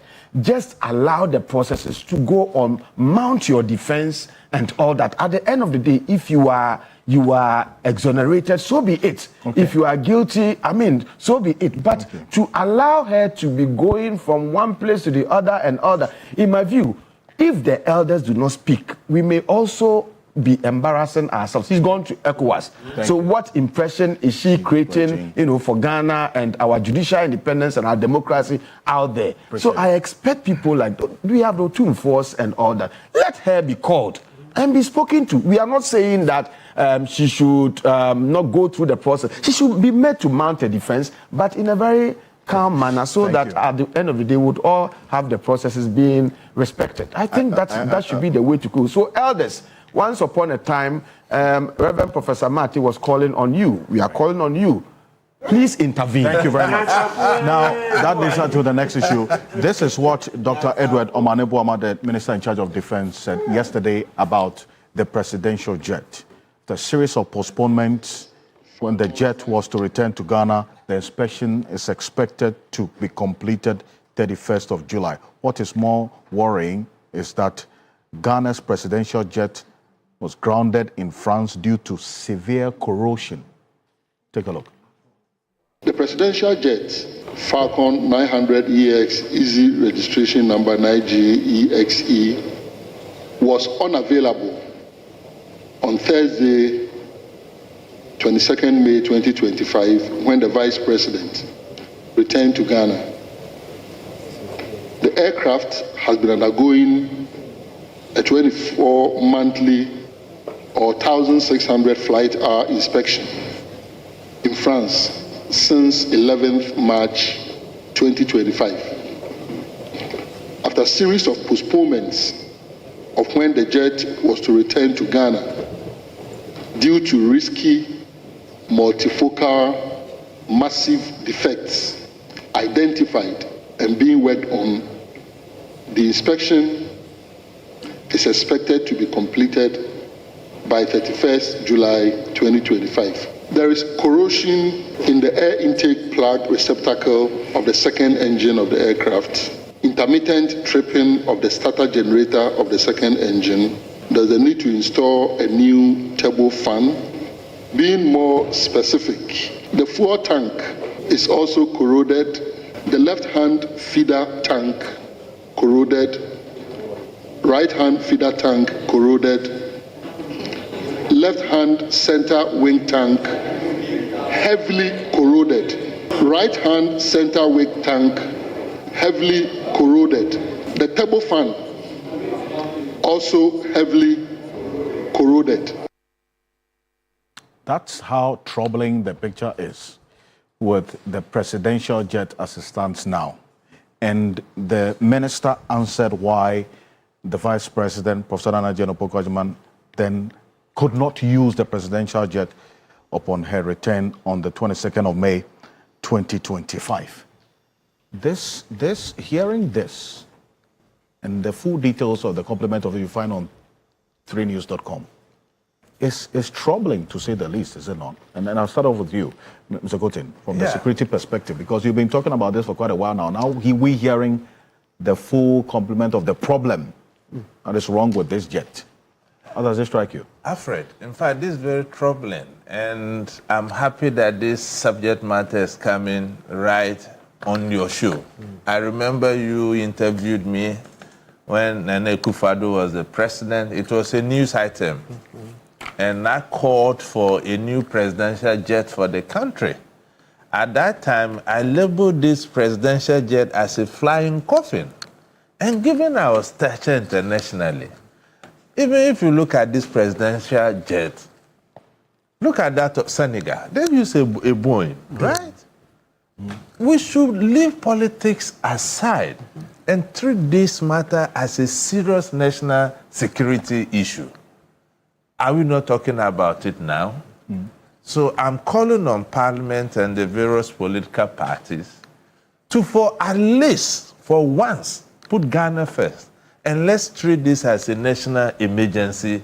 And let's understand that security is very expensive. You see, the Air Force One, the resources the American taxpayer pays at the behest of Trump. Why can't we do that at the behest of our own president? And we want to, more often than not, trivialize the issues as if it's a luxury. No. Look at the consequences if you should lose a head of state.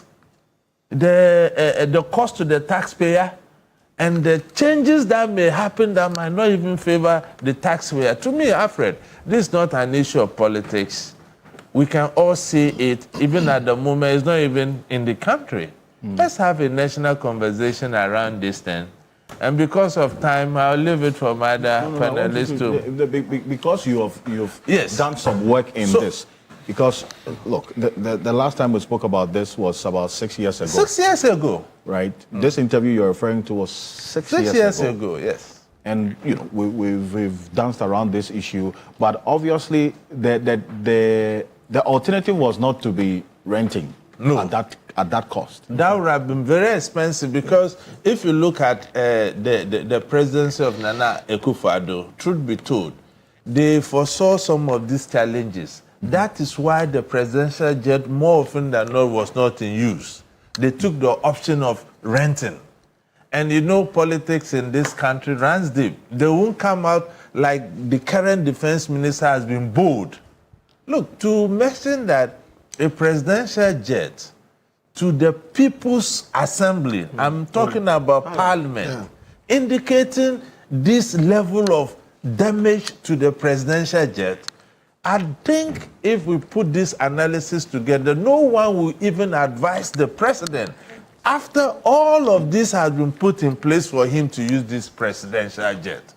I would defer this to the Ghana Armed Forces, the Air Force, because we have very beautiful engineers who advise on some of these things. I remember when Nana Akufo-Addo rented that famous jet, the former defense minister said, Dominic Nitiwo said they needed something could bath inside and things. These were the same issues that were confronting the country. But there were not bold enough to come out and let the good people of this country know.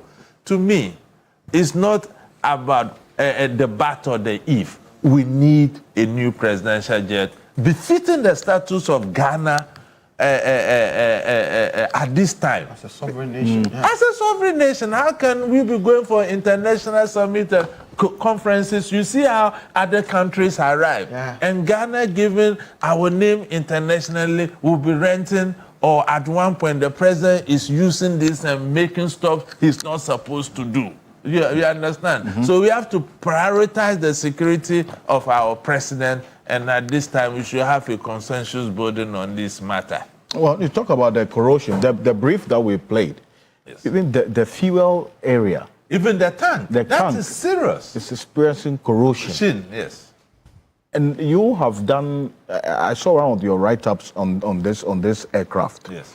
And it corroborates a number of the things that the minister indicated there. The defects experienced during normal operation of the aircraft and the rectification were beyond the unit's capacity and so on that they identified. And then now we're talking about the LH feeder tank corrosion, RH feeder tank corrosion, and the fuel tank corrosion, the RH center wing.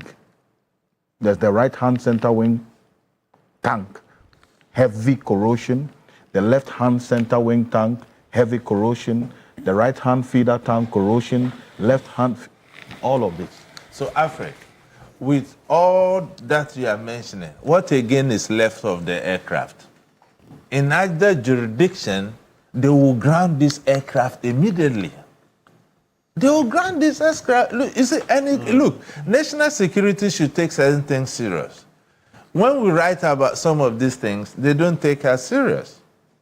Politicking in this country is not taking us anywhere.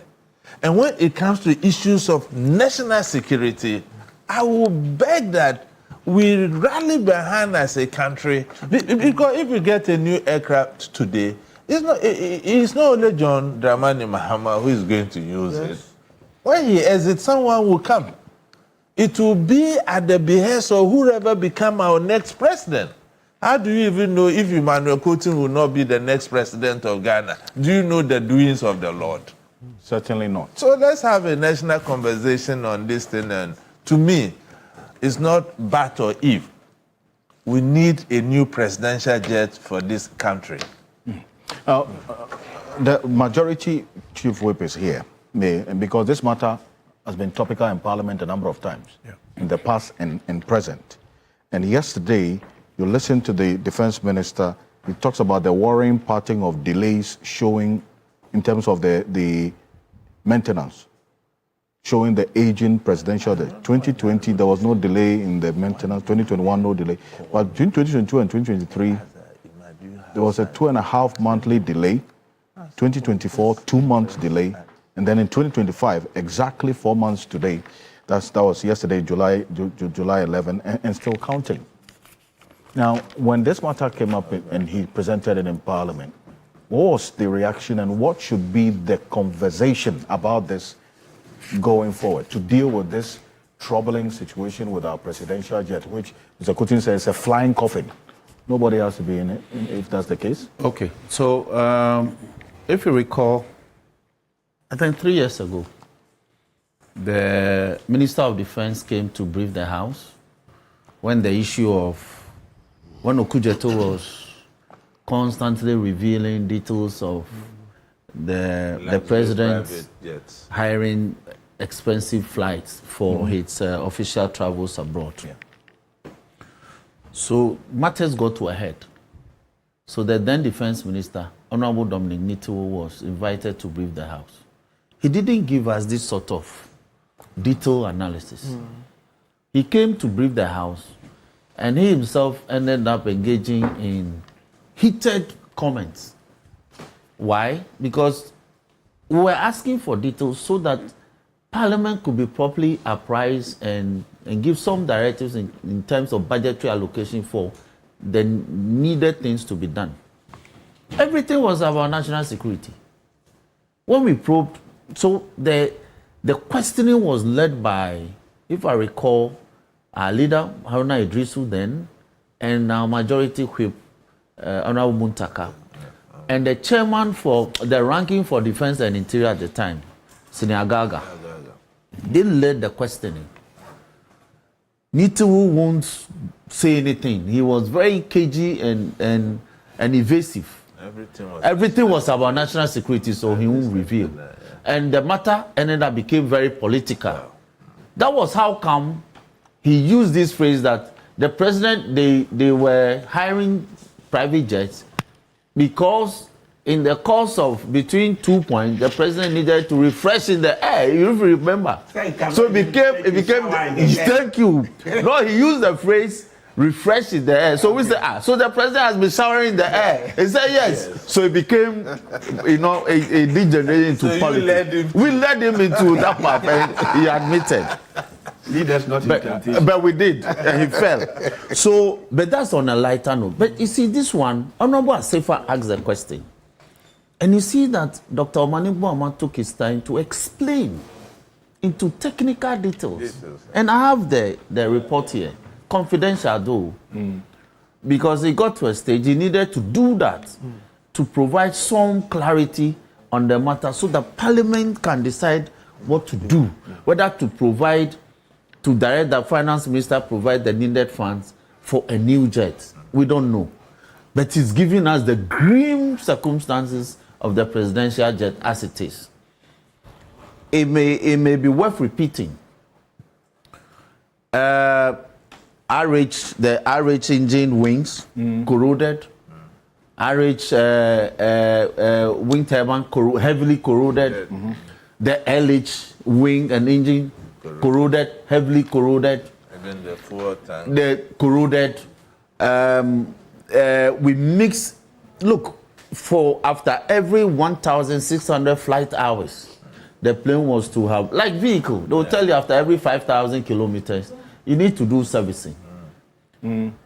So, or after every 6 months, you need to do servicing, whichever comes quicker, either the mileage or the number of months. So for every 2 years, you need to send the aircraft for inspection. Or when you do 1,600 flight hours, whichever is. We were not doing it. We practically abandoned the aircraft to have a justification to be hiring private jets. That is what I want to say. So the aircraft, like he said, it's not fit for purpose. It's in Le Bijou, Le Bijouette in France.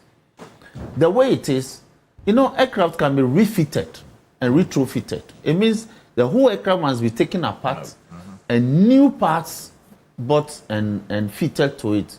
Do we want to do that? Or we purchase the cost, great. Purchasing comparatively. And we have always made the argument that buying is better than refitting. Because look, all the private airlines around, sometimes that's what they do. Aircraft, they don't throw them away. You take the parts, the old parts off. The skeletal thing is there, then you buy the new. Like what people do for Land Cruisers now. Somebody will take his 2014 Land Cruiser and spec what we call specking. That's what they do for aircraft. But Do we want to do that as a state, or we buy a brand new? That should be the focus of the argument. So we're very grateful for the Honorable Defense Minister for coming to apprise the House of this grim and terrible state of the favorite presidential jet. We don't even have a national carrier. So the only national carrier that is flying our flag at international events and in the air is the presidential jet. So we don't have any entity now in the air flying the Black Star, the red, gold, green with the Black Star in the middle. Look at the presidential aircraft for even Togo. Yes. Togo. Just Togo. Yes. Togo. So we need, look, like you said, politics aside, we need to take certain pragmatic steps as a nation. We are growing. Look at Accra. Accra need to look modern. We are struggling. We can't even do urban renewal. You go to Abidjan here, you come back, and you are sad. Look at what Talon is doing in Cotonou. The massive things that he's doing. So we need to support the government to take some of these proactive measures and give ourselves some facelift in these matters. So for me, Ocansey, we may have to take a decision. We don't need to play politics into it. We can decide as a nation we should get it maybe next year or the year after that, if our financial situation improves. We give ourselves timeline. That's why people are talking about a development plan. All these things will fit into a certain long-term development plan. Then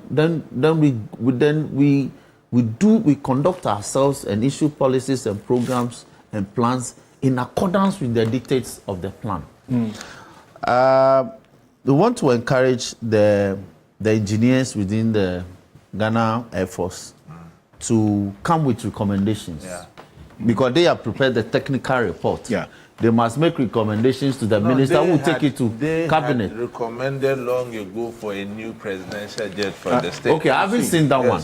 So they had. So I will. The time we're doing. I will give them the benefit of the doubt that they have prepared a new technical report for the minister. They should follow it up. Some of they've even given the implications. In private. Okay. That politics has been the reason. This is so risky. This is that. But when they talk, they don't get the voice.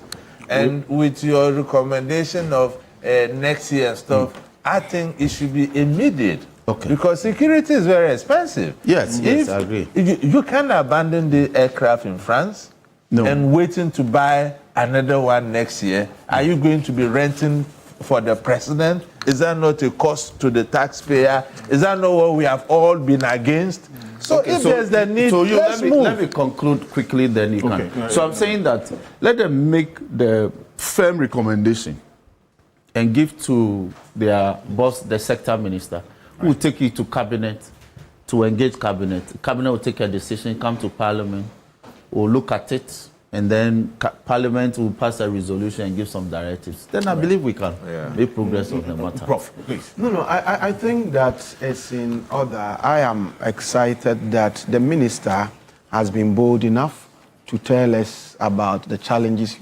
Normally, these disclosures, if you want to do, they will say national security matter. But he's been bold enough to tell us about the challenges of our aircraft and presidential jets, and by so doing, I'm sure that he will be able to get all Ghanaians carried on board. If there is a need for us to do a new acquisition, you wouldn't have much opposition, to that. So it's always important to carry the people on board. It is regrettable. Kufuor was always saying that we've long had a problem with culture of maintenance, lack of culture of maintenance. And I'm wondering how this thing was there and it's been allowed. We got this one, Under Kufuor we got this. We've allowed this to be run down or to corrode, to that extent. It is not good for us. And so let the discussion go on. But like you said, as soon as possible, we must decide, because we cannot allow Ghana, a sovereign nation. I mean, you travel to Kenya, the whole place is dotted and littered with KQ. Kenyan Airlines. Just Togo. And we don't even have one. Burkina Faso. Yes. The one that quite the military one we have. Yes. And they want to refurbish it. It is for their domestic rounds. The only one that we had left, we converted it also into a restaurant, and then we're showing. Please.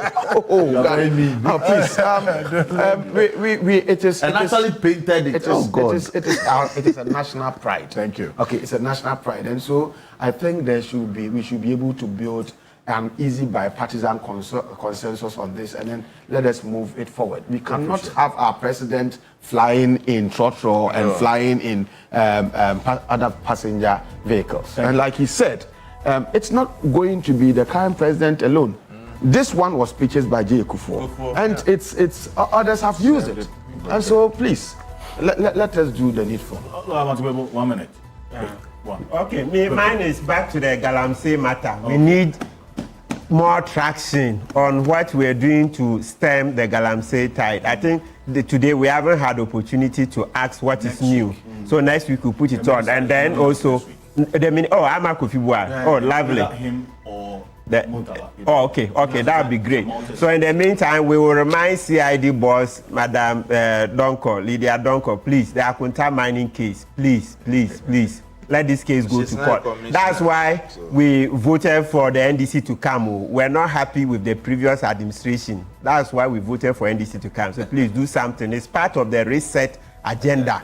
Reset. Thank you very much. Martin People's private legal practitioner, Emmanuel Koten, security analyst, Professor Ransford Jampo is the CEO of Ghana Shippers Authority, Nelson Rosin Dafio-Mepo, also a private legal practitioner, and the Majority Chief Whip, Member of Parliament for the South Dike constituency. And also we send our good wishes to Dr. Joshua Zato. Yeah. There was an emergency situation that he had to deal with this morning. And so he's watching us. Okay. So we send our good wishes to him as well on that. But you don't need to break the bank to give your family a fun and memorable, yes, indeed, summer vacation. Book all your summer vacations on our summer promo package now. This package is for one night and get the second night for free with dinner on arrival. You enjoy free breakfast, lunch, and dinner on the second day and breakfast on the last day before departure from that particular period. 2,300. This promo ends on 30th September 2025. Package offer guest free access to all in-house facilities, swimming pool, gym, cinema with popcorn, board games, and all. And I'm talking about the Maha Beach Resort, fun activities including tour of our beautiful facility with an electric golf cart, splash playground, and for many. And there's so much more you can see at the Maha Beach Resort and the Nkrumah Memorial Home and many others. Maha Beach Resort is a one-stop holiday destination for all families and couples, honeymooners, group getaway, and all of them.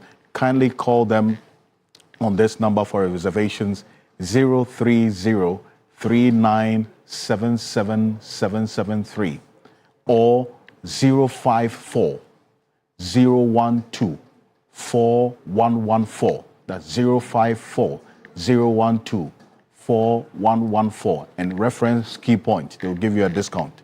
On behalf of the rest of the team, we do appreciate your time. My name is Alfred Ocansey. Have a great weekend. Thank you for watching. Thank you.